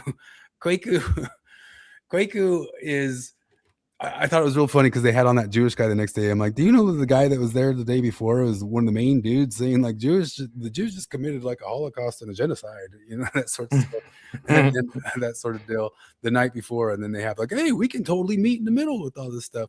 But there's nothing like Kwaku is so full Dan McClellan now, and one of our old jokes about Dan McClellan is we're more Mormon than Dan McClellan is. Very. And I'd say it's almost like gone to that point with Kwaku. Kwaku goes into Ward Radio and pitches to them the Dan McClellan pitch on that they got to accept the homosexualities now because it never says anything's bad about it ever in the Bible anywhere. By getting into the things of like, well, what does this thing and what did the Greeks call the what did the Greeks call the homosexual? Were they saying that's a homosexual thing, or were they saying that that was male pederasty when a person's on top? That's not the butt fucker. The butt fucker's fine. The butt fucky is not fine. It's really weird that he hones in on that, and I understand it for like Greek culture or whatever, if that's actually what happened. Because I don't know. I mean, I guess if you had two friends, one of them butt fucked a dude and the other one got butt fucked by a dude, and maybe you'd think, oh, the guy that got butt fucked is grosser. But like, it's kind of like, if that's the morality of the Bible, then that's like saying taking heroin is bad, but injecting heroin into somebody else isn't bad. Yeah. Well, he just made all those points, and we've known the McClellan's points since forever. And Kwaku acted like he researched them and found them out himself, as if it's not like the main thing that every single Christian's talking about, not just Dan McClellan on TikTok. Like every single TikTok Christian who is actually kind of a lefty progressive Christian has done the same exact extrapolation of what the verses actually say in the Bible and that sorts of stuff. And of course, these guys say, yeah, but we have modern prophets who've been pretty dang plain about it and all that sorts of stuff. But it doesn't matter. He stays, he ups the conversation. He talks to them like it is a foregone conclusion that it's going to happen. And he'll up the conversation again, and more like him will up the conversation again. And they'll up the conversation again and again and again and again. Do you think that he will be able to Edward Bernays, incept it? I mean, it seems like it makes headway with, the Patrick Mason types and all that sorts of stuff. But is the constant chirping going to carve its way into the Mormonism? Are they going to be able to madmen incept this idea into them? Or because they're not going to stop. It's just like the race swapping movies aren't going to stop. They bought themselves another 10 years if this movie turns a profit. If Nolan makes $750,000 on this, we got another 10 years of race swaps. They're not backing off of it.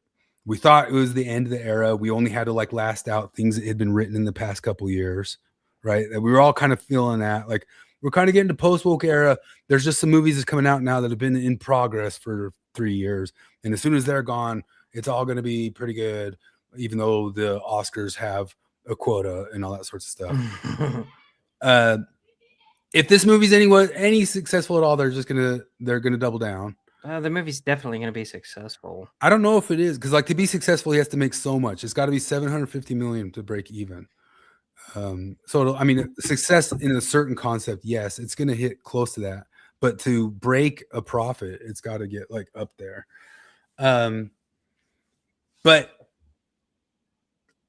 the re-upping the conversation, and of course, Kwaku framed this as nobody's ever having the conversation. Nobody's bringing up the conversation. Nobody dares to have the conversation. And of course, they're constantly having the conversation.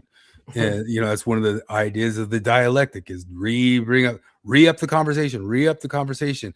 And there's this whole fallacy of the middle ground. And you bring it up like abortion and stuff like that. But it's one of the ways you describe it. I remember I described this at work once, and somebody thought I was talking about killing puppies. But I said the fallacy of the middle ground is one person wants to kill 10 puppies, one person wants to kill no puppies. It is not a compromise to decide to kill 5 puppies. That's like the fallacy of the middle ground, And no, people do the fallacy of the middle ground all the fucking time. I don't know, Chris, give me $10,000. And you're like, what? No, I'm not going to do that. Come on, give me $10,000. No. And then I get you into the argument. I've hooked you now. You're into the argument. And I say, well, okay, fine. I'll settle for 8,000. No, I'm not going to settle for, what are you talking about? Maybe 3,000. Now you're really hooked because you're starting to meet me halfway. And I'm like, look, 4,000. Like, what? I'm not going to do I'm not going to give you $4,000. I'm like, okay, 10,000 to 0. I'm meeting you 60% of the way. This is way more toward you than it is toward me. And eventually, okay, fine, I'll pay you $4,000. And I got $4,000 that you didn't need to pay me at all. Yeah. And then if you do the Trump art of the deal, you say, man, you really worked me over there. I should have had 5,000, but you worked me down to 4,000, man.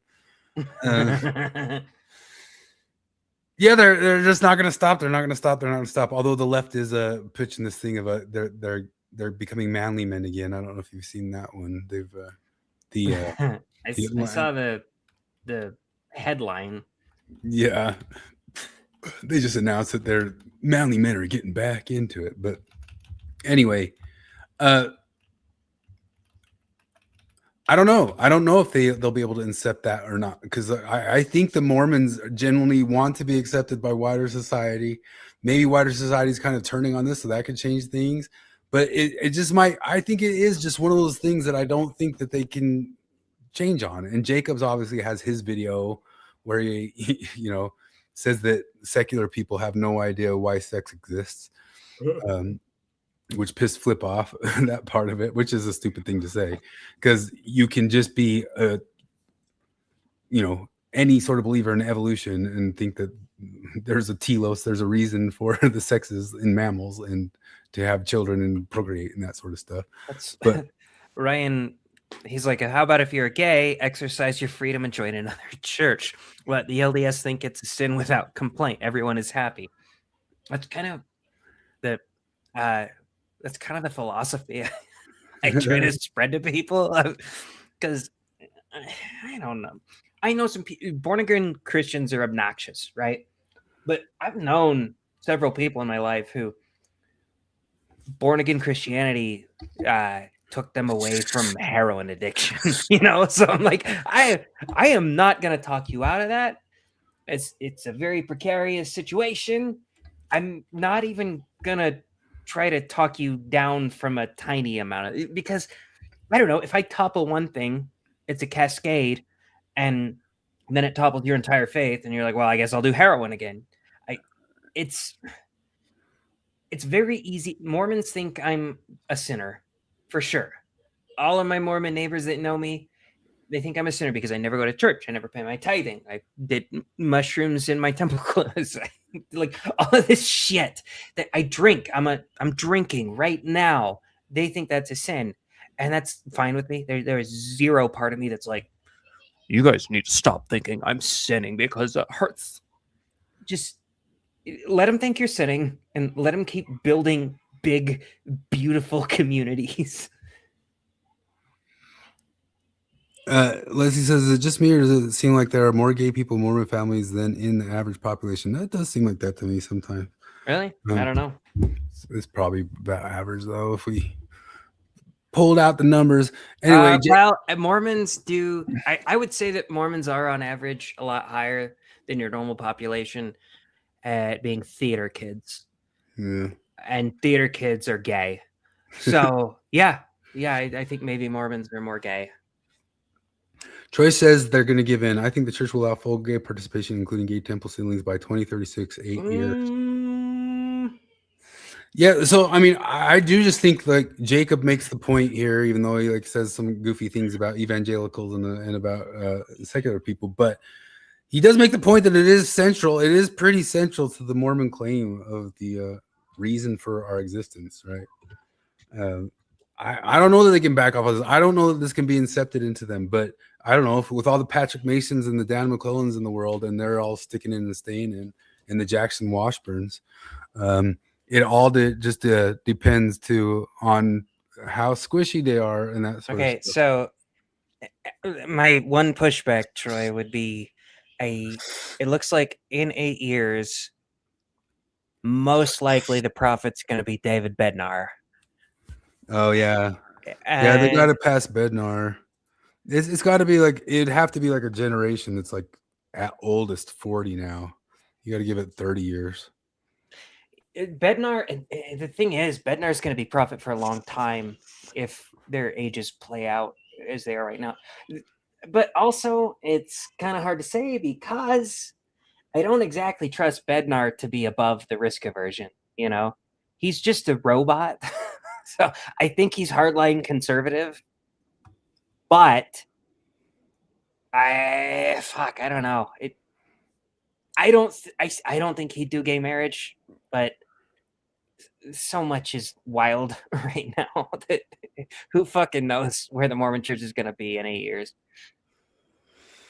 I think that there's as I talk about like the whole stuff that like the other side's got to meet them with it, and I don't think the other side's going to meet them with it. Like I don't think this can be fully incepted. It can be incepted into Kwaku types and those types of people. My parents squish a little bit on it, you know what I mean, but my parents can squish on a lot of stuff. Well, so here's the thing. I would have, if I don't know, if I were around and an adult in 79 when they gave black people the priesthood, I would have left the church. Not because I think black people shouldn't have the priesthood, but because I'd be like, you know, that's a weird thing to get wrong for so long. You know, maybe. I don't know. Well, Reese still brings up the point too. Gay marriage kind of going the other way. It's like I feel like allowing gay temple marriage is so fundamental of a change that it's a lot more difficult of a sell than in 1979 being like, we should give black people a priesthood. Well, Kwaku says made the point that it is just exactly like that. Think of all the different prophets who said all that stuff about black people. I do not think it's I think it's more than that. It's like more central. It's more like this was the plan of salvation. This is what. Yeah, you have to contend with the plan of salvation. You don't have to do that to change the black people and the priesthood thing. Speaking of that, though, you remember this tweet about our McIntyre put out about Candace like last week, like Candace. Oh yeah, this was great. You want me to read it?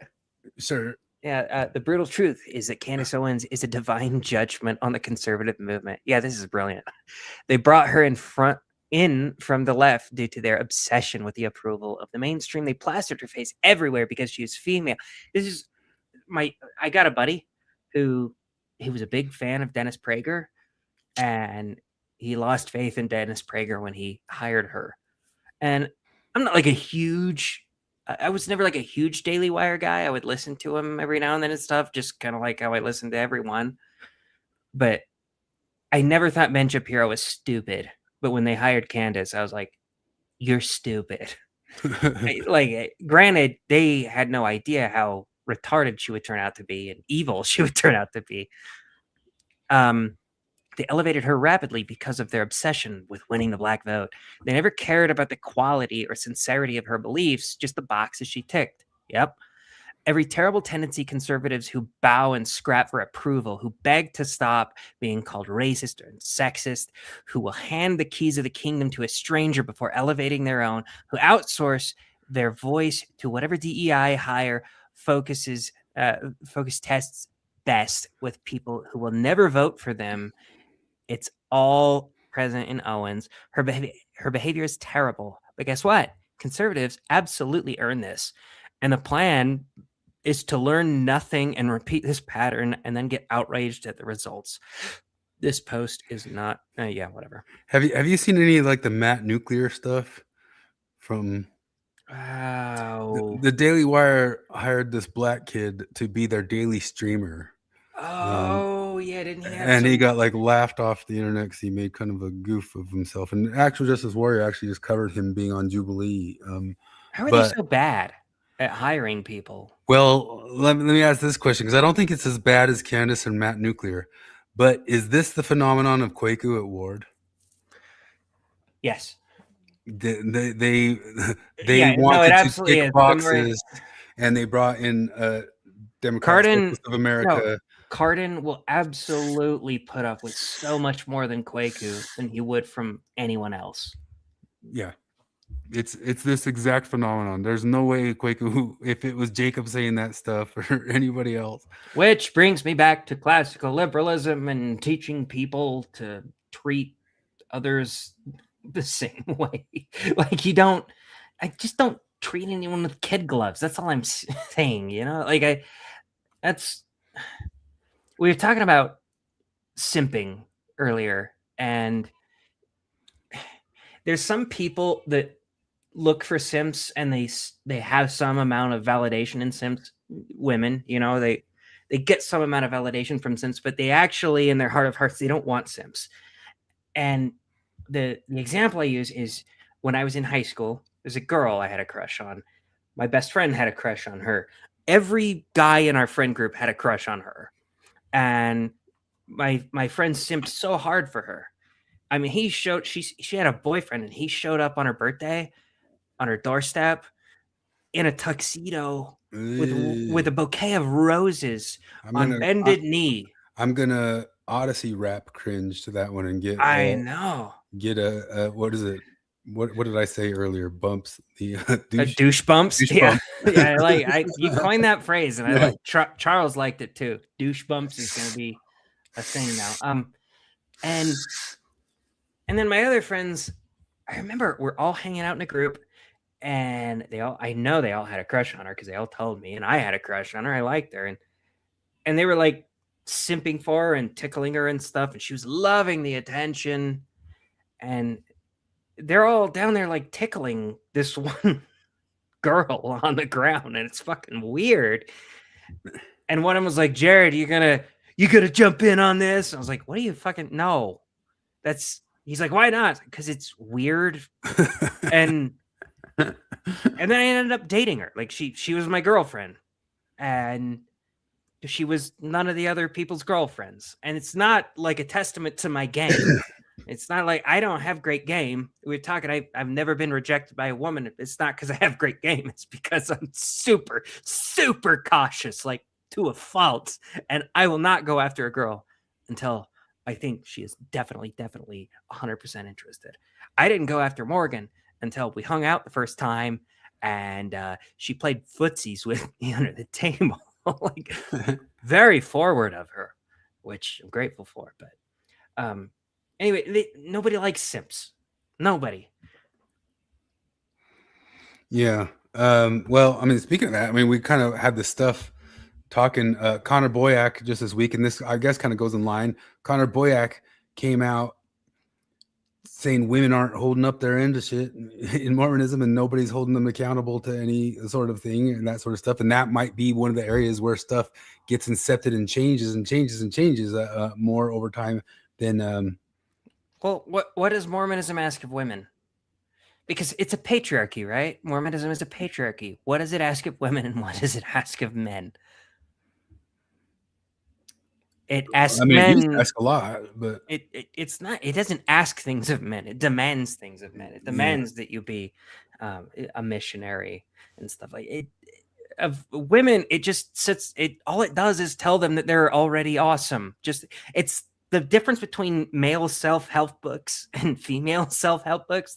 The male self-help books is like, okay, you're fucking up in a lot of ways. I'm going to teach you how you're fucking up, and then I'm going to teach you how to stop fucking up. And female self-help books are all, your only problem is you don't realize how amazing you are, and you need to just be what you already are. But that's what Mormonism does. Mormonism doesn't. Well, we talk about things that like people are saying that is it just me or is there more gays in the Mormonism? As Leslie was saying, I was saying earlier, is it just me or is Mormonism got like an extra dose of simping in the men, both on both sides of the ex and the active Mormons, or is that simping ubiquitous, or is there an extra dose of it in Mormonism? Simping, yeah, there's definitely an extra dose. I actually think that. I think that Western men absolutely simp more than other men do, and like to a degree that's okay. Like obviously if you're comparing it to Muslim men, okay, maybe be a little bit more of a simp than them. But if you're Mormon men do it more. I don't understand the ex-Mormon feminists that talk about growing up in a patriarchy and how the dad is the ruler of the house. I've met the ratio is probably 20-1 of women who wear the pants in the relationship in a Mormon marriage versus men who do. Mm-hmm. Yeah, I mean it's totally gynocentric, even though they call it a patriarchy. The patriarchy is gynocentric, 100%. And as he's saying here, are women, he's asking, are women being excessively validated? And he talks about they aren't held to account for general things, but they also, this is one of the things, I don't know if you watched this earlier, I sent it earlier, but this gal says, you have no idea how much just the underling staffers are what push politics in the world. Few weeks, progressives and the DSA wing of the party have been all over the news. There's been a lot of focus on some key operatives behind the scenes on these campaigns, which I actually knew a few of them, but more on that later. So for almost 5 years. When you hear about this too, I want you to think about the ex-Mormon influencer world and how much of an outsized influence you have. These different guys who are all studied and learned in the history and all this sorts of stuff, and come out with all their arguments and stuff. How much have they been swayed in the past 10 years by the Karas, by the Lindsay Hansen Parks, by the Sam, by the Mavens? You know what I mean? Like, how much sway does that change everything? Just these kind of gals in the background that are kind of like staffers, and they start changing the opinions of the people who are supposedly the faces of stuff. I worked in progressive politics as a fundraiser. And yes, many of the politicians, especially in the progressive wing, are very ideological. But what people don't realize is how much their staff actually influences them and the way that they speak about issues. I actually think that if you asked most Democratic politicians in private, they would tell you that their party does need to culturally moderate on some key issues. But they won't, because their staff is essentially holding them hostage. They got I'm mavens. not kidding. They'll say things like, no, don't say that you just And they're simping for mavens. You watching RFM? alienate young people. Or you don't think trans athletes should be able to compete in women's sports? You're a monster. It doesn't matter that 80% of the American public disagrees with them. Behind the scenes, the argument was never, what do the voters want? Or what could help us win elections? It was, our job is to change what people believe because we know best. Unpopular policy was not Inception. weakness, but instead it was an indication of moral leadership. They don't care what's like an 80-20 rule. They're going to change it around with their right thinking. the Green New Deal and defund the police, popularity wasn't the point. The goal was to move public opinion over time. The Green New Deal was actually held up as the model, an idea that became mainstream because the far left wing of the party kept pushing it until the party followed out of fear of being primaried. I know, because I was involved in all of this. This was the mindset of my colleagues. My book, Nothing Left, is my first. But how much does this actually happen on the active side too? You know what I mean? On the active side, you know, there's these guys, big tough guys or whatever, that you have no idea how much like their women are working on them. Just like Gavin McInnes says that he doesn't think Jimmy Kimmel or Howard Stern were as woke as they are. He thinks it's their second wives, like 100%. You know?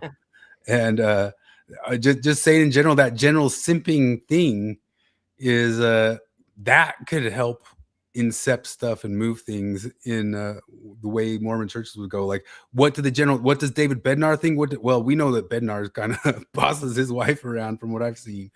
But so that's probably one of the things that why they're safe. But Bednar is maybe the one he's patriarchal guy in the entire quorum, you know? Like, but that's my entire they life. gotta watch stuff getting incepted. Audience capture, as Risto says, all that sorts of stuff. I don't know. It's kind of weird. So I asked ChatGPT how to be a better husband for my wife. It said, wanting to ask that question is a good starting point. Being a better husband isn't about being perfect. It's about consistently showing your wife that she matters through your actions, communication, and willingness to grow.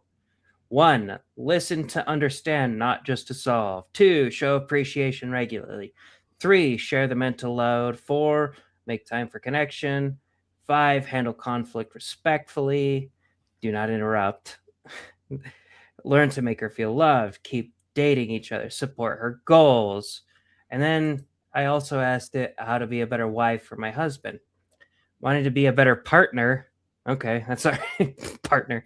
Wanting to be a better partner is already a constructive place to start. In most healthy relationships, being a quote, it has quotes, better wife isn't about meeting a fixed standard. It's about building a relationship where both people feel respected, supported, and understood.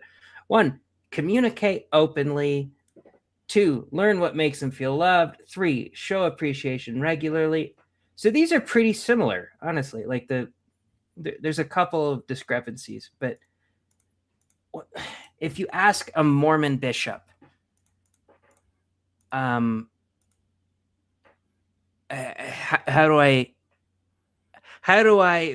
can my husband be better for me? He'll have a million answers for you. If you ask a Mormon bishop, how can my wife be better for me? He'll tell you what's wrong with you. I'm going to do that, actually. I'm going to respond to it. I'm going to say, answer like a Mormon bishop. What's it going to think a Mormon bishop's like? If I were speaking in the style of a bishop from the Church of Jesus Christ of Latter-day Saints, while recognizing individual bishops may... Shut up. Sister, one of the greatest blessings in life is to build a Christ-centered marriage. The goal is not to become a perfect wife overnight, but to become more like the Savior each day. As you seek his guidance, he can help you know exactly what your husband needs and what you will need as well. Love your husband with patience and kindness. Pray for him by name. Speak to him with gentleness, especially when you disagree. Blah, blah, blah. Now I'm going to do it for the husband question real quick. See what it says. Answer like a Mormon bishop. Brother, the very fact that you're asking this question tells me your heart is turned toward your wife and toward the Lord. That's a good place to begin. Put the Lord first. Honor your covenants. Lead through service, not control. Speak with kindness. Be emotionally present. Protect your marriage. Counsel together. Those weren't all that different. I don't know. That was a bust. Sorry. Tell it to be a simp bishop. Did you see this thing of Trudeau dancing around with Katy Perry? What the fuck? Well, here he comes. There he is. Oh, man, he's so gay. So then people did this.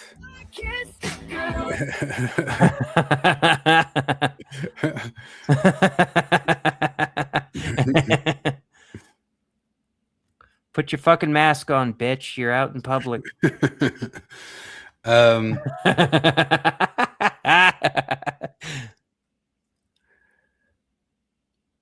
Simping, man. Mr. Croissant said, and what your husband needs is for you to go away for a little bit and a solid beach. Yeah, I've tried explaining that a million times. Morgan will be like, what do you want for your birthday? A blowjob? And she'll be like, well, what else? Is it just more? She's like, what? Sure, more. What more do you want? Another blowjob. Well, very simple, really. Oh, this is awesome.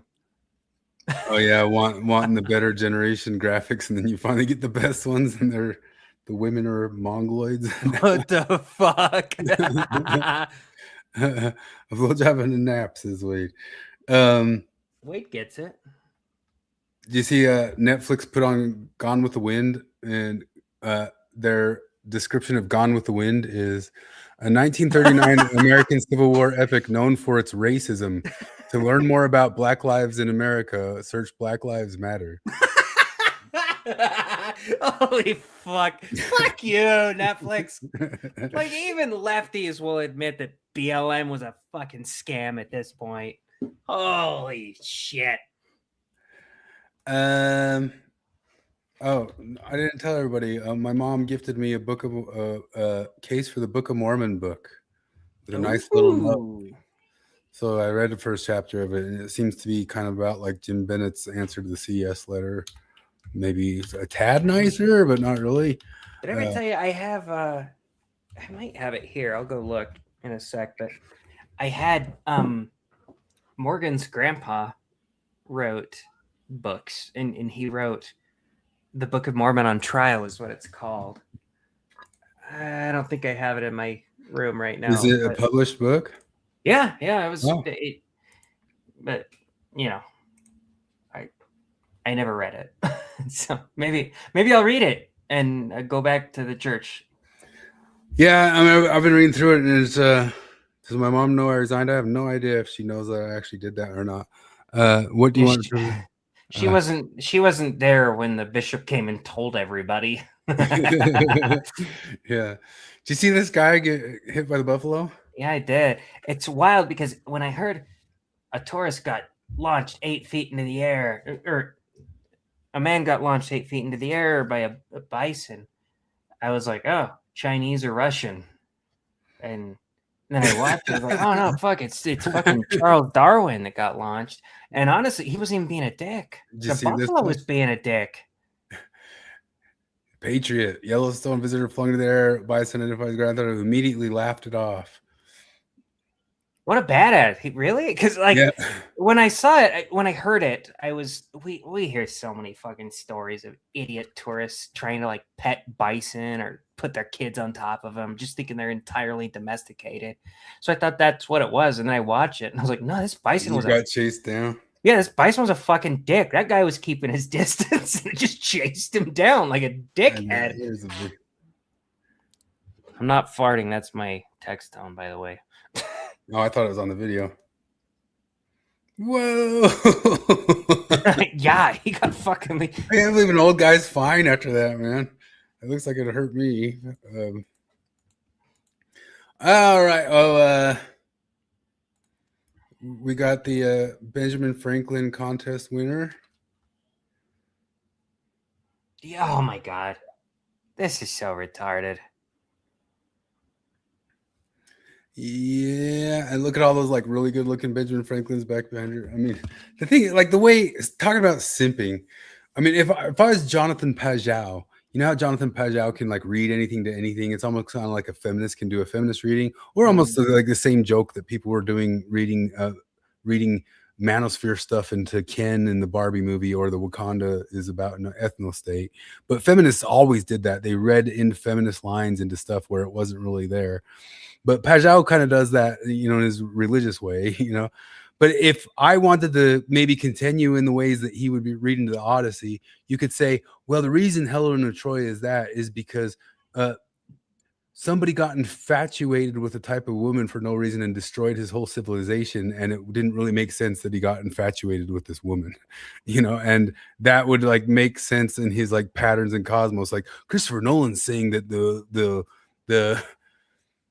civilizational obsession with the black female is what destroyed their, caused civil war among their people, right? And so he's put that in there with his sneaky trick, right? It's all simping. I have to imagine that Christopher Nolan, when somebody put it in his head to make Helen of Troy black, he in the back of his head he rolled his eyes.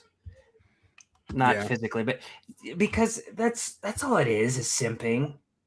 Oh yeah. That's a good idea. No, seriously, I know that's awesome that we would choose this black female Benjamin Franklin lookalike to win the Benjamin Franklin lookalike contest. And I watched the comments. They were all like, it was about how awesome she did at she made her own costume, and it was amazing because it was just such a well-made costume. I'm like, I'm looking at all the costumes and I'm like, look, I'm not a tailor. I don't know this shit, but her costume doesn't look any better than the rest of the costumes there.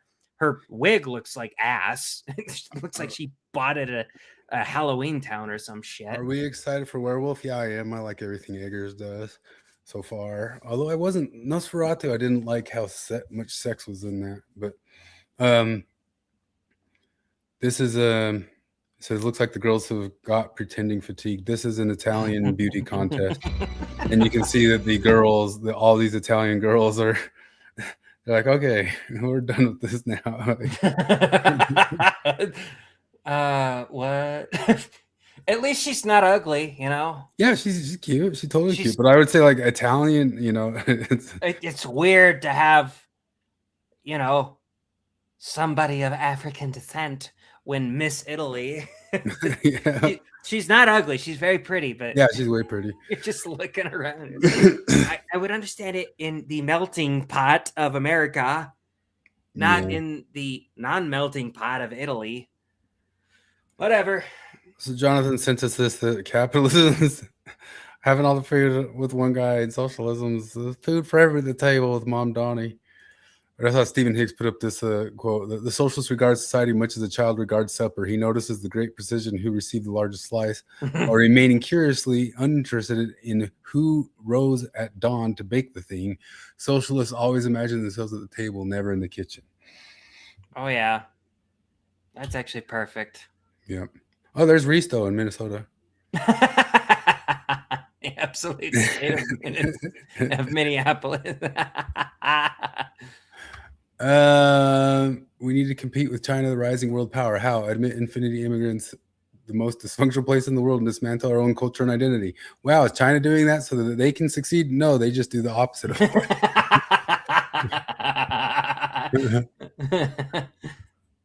Troy sent that Candace Owens confirmed to be a Jewish plot to make anti-Semites look retarded.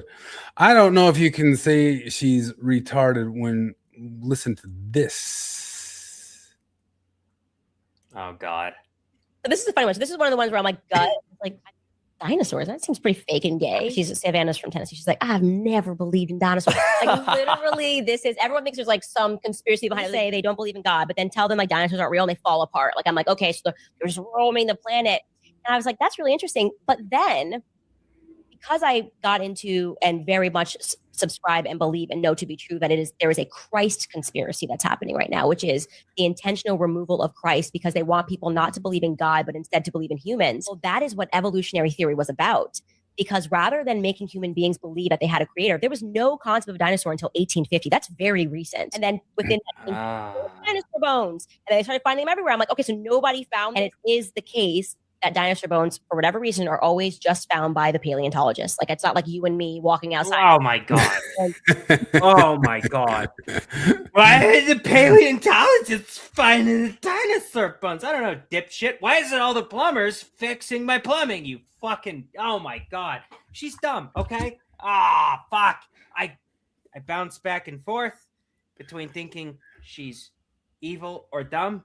I think she's dumb. Right now, that's where I'm at. Right. Mr. Crescent said, I don't know if you've seen Italy in the last 10 years, but it's melting a lot. Yes, I've actually heard that quite a bit. Yeah. Everything is getting globa homo. But we got to make sure that when we're filming girls on television for sports, we need to make sure that we don't put them in any situation that could be sexualized by a male. This is just setting us up for the gayest version of Me Too of all time. It's gonna be. We're gonna see if this picks up as much as Me Too did. We're gonna see cameramen fired forever and never allowed to work in the industry. Because of one angle. Yeah, he's like shooting a runner, and she suddenly bends up. She'll suddenly bend over, and he'll immediately pan up disjointedly, and it's gonna look stupid. But they'll be like,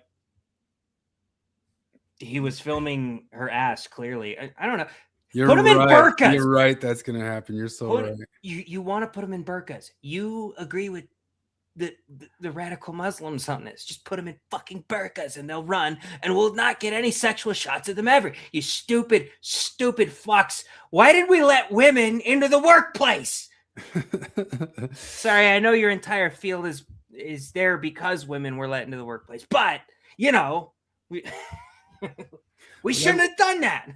Why are they also so afraid of like male thoughts and thinking and sexuality or whatever, that like any sort of picture like that, and they're immediately up in their heads about how men are viewing that and sexualizing it? I was thinking about this because you were talking about the amount of times dudes at the gym will just come on to you in the most. Yeah, it happened this week again. Yeah. And I'm like, okay, here's the thing. If I'm walking out of the gym and I'm not fat and ugly, and two dudes in a car are like, "Hey, you want us to spit roast you?" What I would probably do is be like, no, and then walk away. But what I should do, seriously, what should be done, these people should be made to feel like dumb pieces of shit, because that's such obnoxious behavior. That's just obnoxious. You should be Well, like, they didn't jump straight to sex. They didn't say sex. They said just come with us or something. They called me over to the car. yeah, They you should have made him feel like shit. Yeah. Because that's just obnoxious. It's gross. Yeah. In the same way that the dude, we rightfully shit on the dudes that send an unsolicited dick pic first thing. Honestly, though, I have to assume the reason they do that so often is because it works some amount of the time, which is embarrassing for women. But like, you should tell them, fuck off. But that's it. That's all. You don't. I don't want them to lose their jobs. I just want them to feel like fucking idiots for a minute. Be like, oh, you know what? It was really obnoxious of me to think that guy wanted me to just. I think they had a my green cock light. in him. I think they had a green light. It's happened before, and it's happened other times, and it happens almost any time I accidentally color coordinate a bandana with any other parts of my clothes. And I think that they think that I've given them a green light to do that. And in their defense, they're courting men instead of women, and that's the easiest thing. Like if two chicks came up in a car, if a man and we're like, "Hey, do you want us to blow you at the same time?" If a dude is pretty sure that you are gay, there's no chill on it if they find you attractive too. Because when I bulk up, it never happens. I never get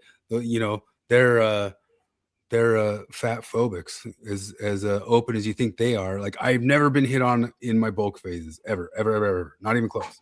Yeah, I guess I don't really like the bears, but when I get like cut down, it happens all the time.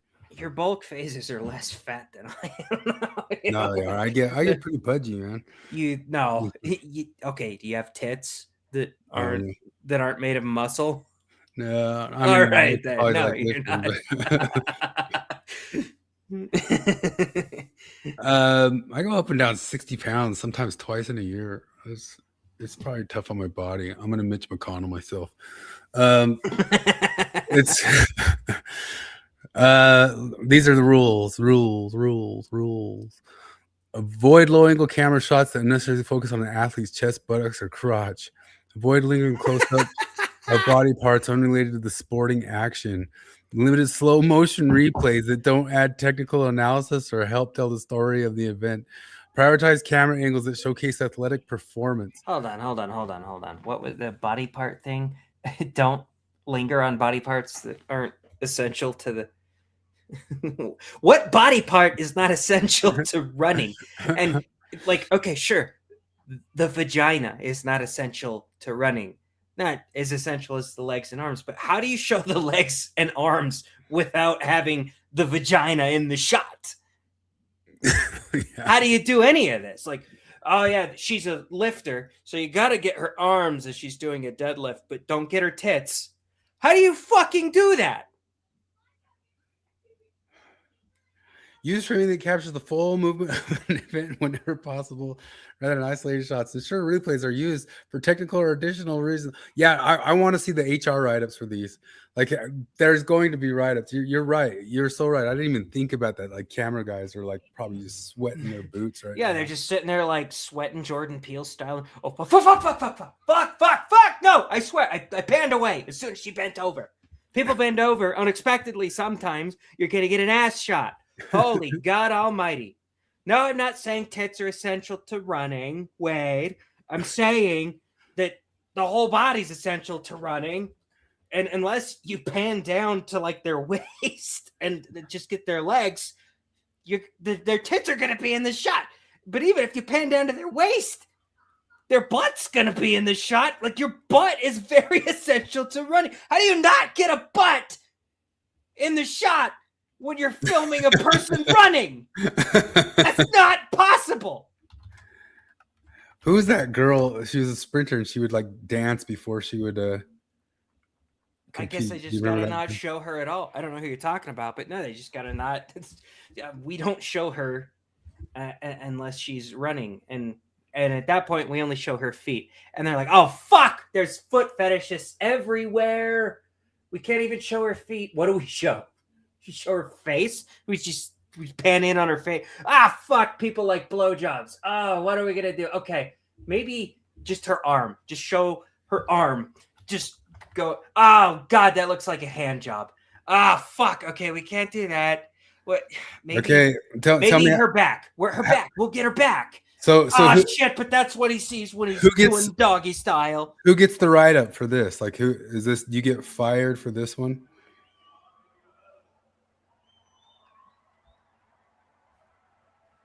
Oh yeah, it's just spread eagle shit. It's the hurdles. Yeah, we're gonna show some spread. Oh, they're fucked. That chick's like, she broke the internet because she was dancing around before her thing. Fired? That's bad. Terminated? Yeah, do not zoom in on her. She's waving at you, being all cutesy. Nope. Fired. It doesn't. Fired. So was any of that like essential for the athletics? It was not. But it's There's somebody from Italy. Wait, Italy or England, Italy? Where's she from? Fuck, what are we gonna do for women's curling? Because they're like bent over the entire time. When you're behind them, all you can see is their ass in curling. We're fucked. She got famous for it. She played it up. So somebody's gonna get written up for this chick. She also wins too. Spreading her, dude. Not that time. Oh fuck. Okay, oh man, I feel like a HR write up for the problem is thighs are awesome, and she has great thighs, and that's gonna be an issue. It says bubble porn. Yeah. Yeah, that's funny. The Atlantic, there it is. The return of the Democratic manly man.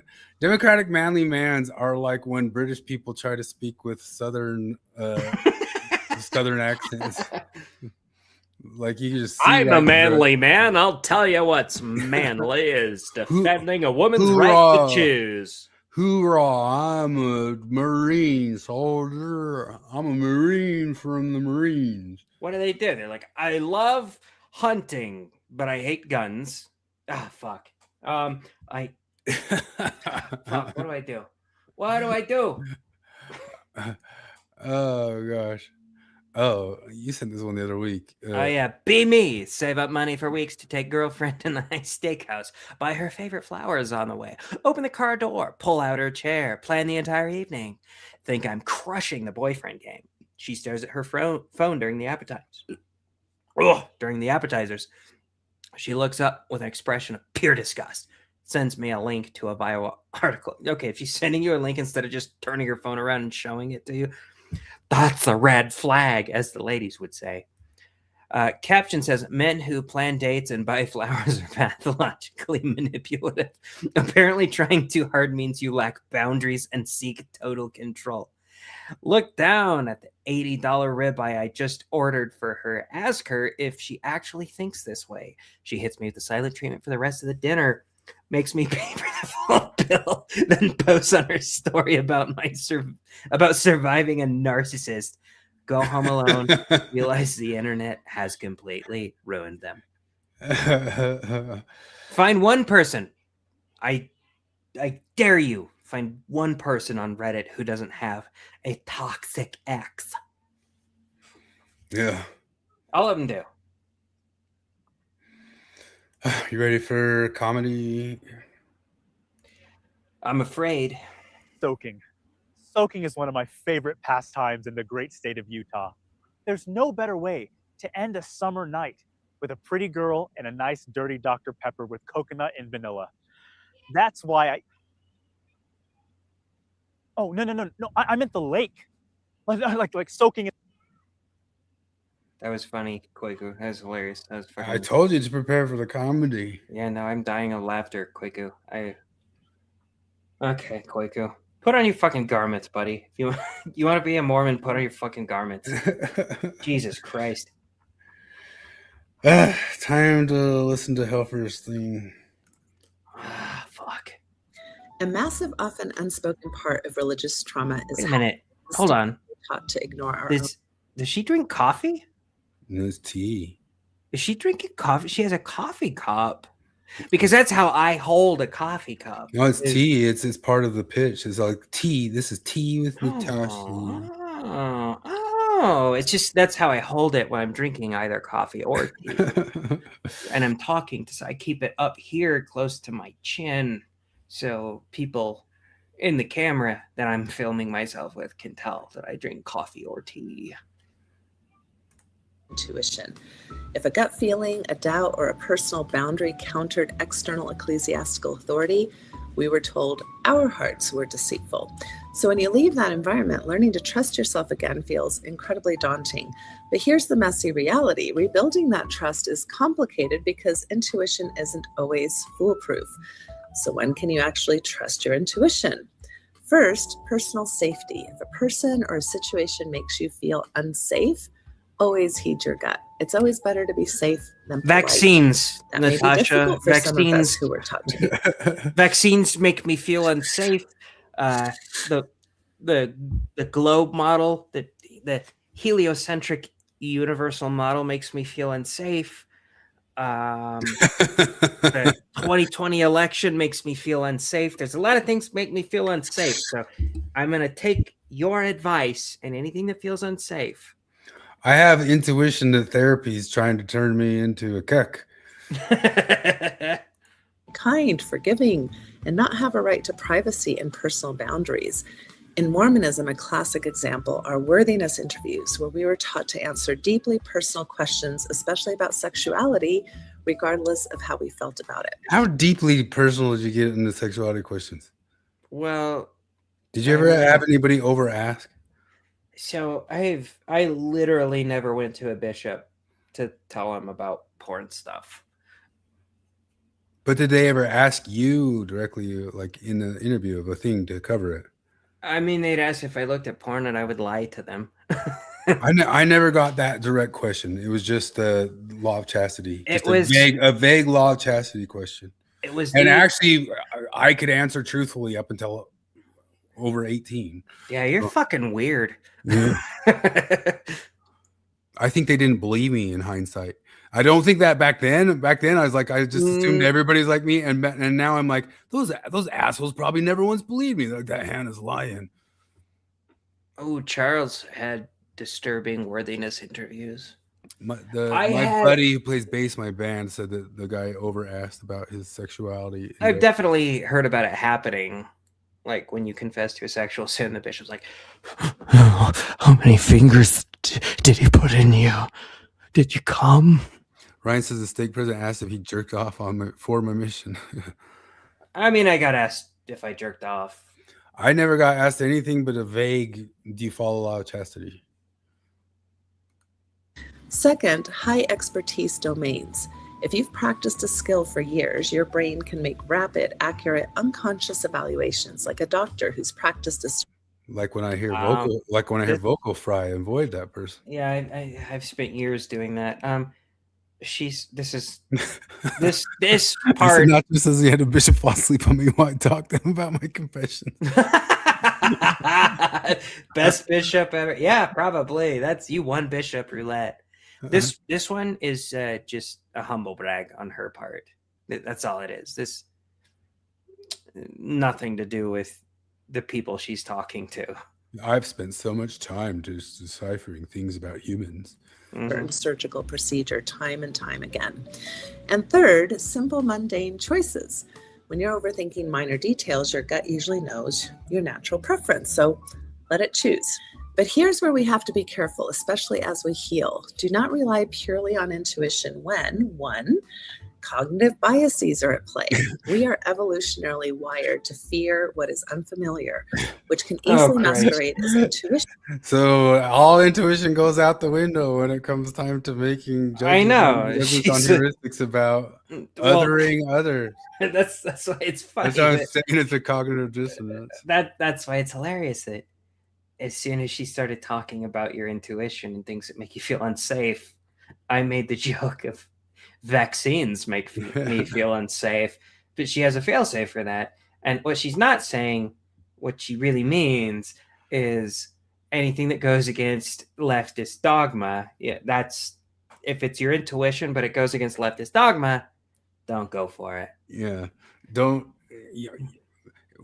Don't. Which basically means don't cross the street when you see somebody that you have a quick heuristic thinking that they are dangerous, because that could be bigoted. if your intuition leads you to distrust the results of the 2020 election, then that's fucked. But if your Civil Rights Act intuition of 1964, you should judge yourself. But if your intuition leads you to questioning the results of the 2024 election, you know, you might be onto something. And even if you're not, it's valid. Charles says they talk so much about healing, which implies they're broken, but trust your intuition. I mean, aren't they the ones who always say like they sell that you're broken and like or tell you you're broken and sell you the cure? Does anybody do that worse than therapists? I lied till I was a missionary and then confessed to him. He then brought it up a year and a half later when he wanted to send me home for a completely unrelated reason. Whoa. Fuck that guy. But it's actually just prejudice or stereotyping. 2, complex, unfamiliar tasks. If you have zero It's a cognitive, experience in a new like one of the major cognitiveness of lefties is they scream about stereotyping and all that sorts of stuff. And the unfortunate truth is stereotyping is generally accurate. You know, that's one of those truths you're not allowed to notice in the world. And she's making sure that you follow your gut always, unless it goes against any sort of neoliberal precept. You are absolutely allowed to stereotype against identity groups if they are the correct identity groups. Nobody gets mad at you for discriminating against a man. I ask people this question all the time, and I've asked it on here before. Your kids got to be left for a weekend with a complete stranger. You can pick option A or option B, and the only thing you know is that option A is female and option B is male. Which one do you leave your kids with? Everybody immediately goes, the female. I've never been once. I'd probably be a good babysitter for all my different friends and family that have babies and all that stuff. I've never once been asked, and I've never once pushed myself on it to anybody else. Well, no, if somebody told me option A is a male and option B is a female, but option A is Chris, I'd be like, oh yeah, I'll do Chris. But that's because I know you. But I totally do. I mean, I would totally do it. It's just nobody thinks that way. Nobody goes that way. It never ever happens.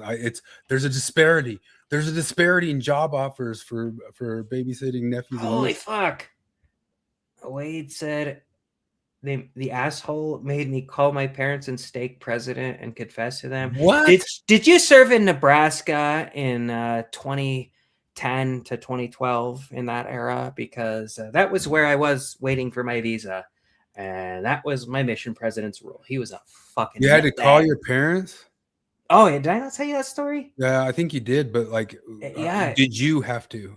Oh no, I just lied. Like, are you kidding me? When he said, if you jack off, you got to tell me, and then I'll call you. And if you jack off again, you got to call your parents and be like, Mom, Dad, I have a problem with masturbation, and I need your help. I was like, oh, I'm gonna lie to you, buddy. I'm absolutely gonna fucking lie. He also had us we had Jesus pictures in all of the showers. I'm like, oh, joke's on you, fag. I never jerk in the shower. I do it on the toilet like a normal fag. I don't know. Yeah. There's nothing I love more than lying to a holy man, Jim Gaffigan. All right, here's a question, but you're probably gonna guess it because you're gonna guess the thing. You're gonna guess the thing that sounds less likely. But what do you think is a better predictor of male sexual success? Money.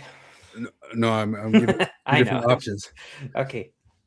If guys see like a group of different men and rate them on who's most likely to win in fights, or if girls see the same group of men and rate them on attractiveness, which predicts sexual success? The guys.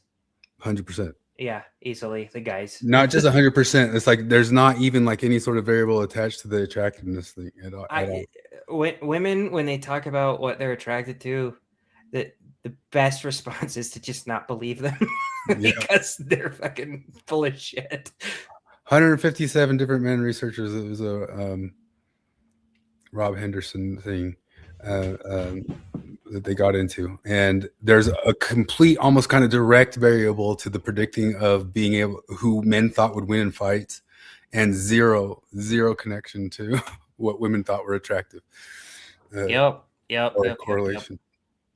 And here's another one. This one was going around the internet that all the women were saying that the dude on the left is more attractive than the dude on the right. They tried to do the dad bod thing. They tried it, and there was a bunch of stupid cuttlefish cuck fags who were like, "Yeah, women like dad bods more." Like, oh yeah, women prefer fucking muffin top to abs. Yeah, I'm sure, buddy. Oh no, a lot of women told me they did. Yeah, you're retarded for believing them. They're full of shit when they say that to you. This is 100% true. However, it would not be true if dude on the left is 6'2" and dude on the right is 5'8". Oh yeah, for sure. There's different. You know. They would choose the dad bod 6'2" over the shredded 5'8". Oh yeah, absolutely. Oh, we had this one. Oh man, this was evil. Oh, this was evil. I would kick the fuck out of these guys if they were in. This is fucked. So 2 gay dudes. They wanted to have a baby. They contracted a woman to surrogacy for them to do surrogacy. In Canada, you can't pay somebody for the surrogacy, so she's just doing it out of the kindness of her heart. She's trying to do the right thing, you know. She's trying to give people a baby who can't have a baby themselves, and then they find out that there's a genetic abnormality in the baby, and they tell her, "Yeah, I just fucking kill it." By the way, the genetic the genetic fuck up they found is a cleft palate. Like that's it. That's it. That's all it was. A cleft palate. And they're like, "Yeah, just kill it. We'll try again." And she was like, "Well, no, this baby is in my bed," and it was hers because it was her eggs that they were using. And they insisted she do that. Then she said no. She talked him out of it, and then part of the contractual agreement was that she would have an at-home birth. And then at the end, they decided they wanted her to go to the hospital. She said, "No, this was in the contract. I can do an at-home birth." And then at the end of it, she sued them for money. They didn't pay her because you can't pay somebody in Canada for surrogacy, but they can pay for your expenses. And then they didn't. So she tried to sue them for that. And now they are suing her for $600,000. Yeah. For something, I don't know. Like, we're suing a woman because this is Canada. The absolute state of Canada is 2 gay dudes can sue a woman for not killing their baby. Yeah. And what in the fuck? I think what this guy says is true and likely. Some gay people who bought a baby wanted to abort it over a cleft palate. Cleft palates are easily fixed through surgery once a child turns 5, meaning they gay dudes wanted an attractive baby. Our baby isn't very fuckable, so kill it. Yeah. What? But this gal asks, is forced adoption any more barbaric than abortion? At the Spectator. Well, hold on. What does she mean by forced adoption? Just adoption. Like, okay, she's saying if abortion was illegal, we would forcing women to have a baby and give them for abortions more as barbaric as killing a baby. Oh, okay. So ripping a baby apart in the womb, is that more barbaric than giving it to a loving family? I don't know. Which one? Which one more barbaric? Well, it's about hitting that time, but I wanted to get into that Freed and the geeky Stoics and the empathy stuff, but that's enough to have it be like a whole subject just like our rants on the propaganda today. We should do like a whole episode on that. But I want to watch that series. Where's that series? Netflix, I think. It's just on Netflix. Yeah, I think it's on Netflix. Freerun is awesome, and it's awesome because the demons are the bad guys. Freerun is an elf. She travels with the band of heroes. It's like basically a D&D group. You know, you got your elf mage, you've got your hero, your warrior, and your priest. And they travel around and they slay demons and they kill the demon king. And this is actually after they killed the demon king. She's an elf, so she lives forever. Anyway, one of the things that people have an issue with Freerun is that all demons are bad. That's the moral of the story. All demons are bad. And there's demons that pretend to be good. And it's the empathy trap is essentially what, like, this is why people hate it, is because it perfectly illustrates the empathy trap, why your empathy can be used against you, because the demons see that humans have empathy and they use that against them. They'd be like, we don't want to fight, you know? And it's amazing. There's this moment where Freerun's explaining it to one of the younger, naive people. That why did that demon call out for her mother? She doesn't have a mother. Because that's the first word that demons learn, because they know that word stops humans. It stops them in their tracks. And oh my God, that's so perfect. Like, I don't know. I love this series. I really do. We're not done with it, but yeah, I'm gonna watch it. But I also want to get into this geeky Stoics discussions. He's had a couple of different good videos on the empathy and all that sort of stuff. So it'd be a good one to do longer form. Is that? Oh, what were you saying? Nothing. Oh, I thought you were about to say something else. Yeah, so we should cover that one. Is that Catholicism is cool showing up at the end? Did he convert to an ortho bro? Is he an ortho bro now? Yeah, or is he actually just a troll who just switches religion every single week? Yeah, fuck off, buddy. I don't. I thought you forgave us. Will you please forgive us again? Please grant me your forgiveness, you Catholic fag. Jesus Christ. Is there? Oh, I mean, talking about the physicalities again. Oh, he revealed himself. It's me. Yes. Yeah, we know it's you. You're fucking retarded and you telegraph your moves like a fucking idiot. And I don't. You called us goofus. That's the only word you know. Goofus. Did you convert to an ortho bro? You're an ortho bro now? Jay Dyer got to you? You're in now? You're too weak to be right wing, dude. Yeah, I mean, I don't squat 800 pounds like you do. He doesn't. Yeah, he does. He said he did. Why would he lie about that? Why would anybody lie about things? He definitely squats 800 pounds. 900 probably, honestly. With the power of Christ. Yeah. But yeah, it's hitting the time, and it's time for me to go walk a dog, and I hope it's not raining because it was scheduled to rain right when it was time to go. Oh, but fuck, that's my bad.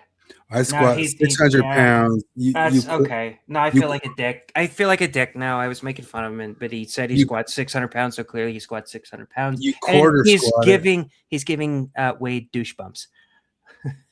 You quarter squat it or leg press it. That's what you do. You don't squat it. I know the type. Dude, there's plenty. Anybody going around calling like somebody a goofus? No, you don't go parallel. Like, show a video, I don't believe it. You don't do it. I quarter squat at 800 pounds. No, I high bar back squat it. No, yeah, sure, buddy. No, dude, there's plenty of live streams out there for faggots. You can go find those. You're always welcome on ours, but we're gonna treat you like a piece of shit because you're obnoxious. What do you weigh? What do you weigh with your tea? But dude, thank you so much. Does your tea keep you under 300 pounds? Do you weigh 300 pounds? An inch below parallel, huh? Okay. Does your Catholicism keep you under 300 pounds?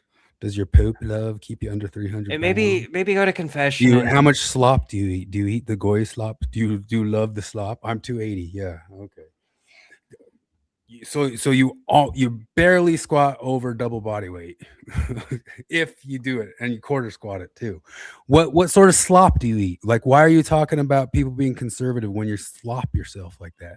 Why do you slop away your life, not being any sort of real Christian. No real Christian would eat the slop. Oh, you carb load on your Oreos, licorice and Oreos because you're super high T. Bastard. All right, well, we'll see you next time, fag. You eat a slot to carb load. Yeah, it's for the power. Sure, buddy. Get in shape. Get in shape.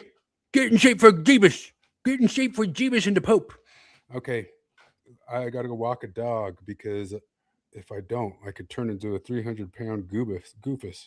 Yeah, well, thanks for forgiving us, though, buddy. I really appreciate that. 400 grams of carbs doesn't make 280 pounds. You underestimate what you eat. How much sauce are you putting away? You putting away a ton of the McDonald's sauce there, Chubbs?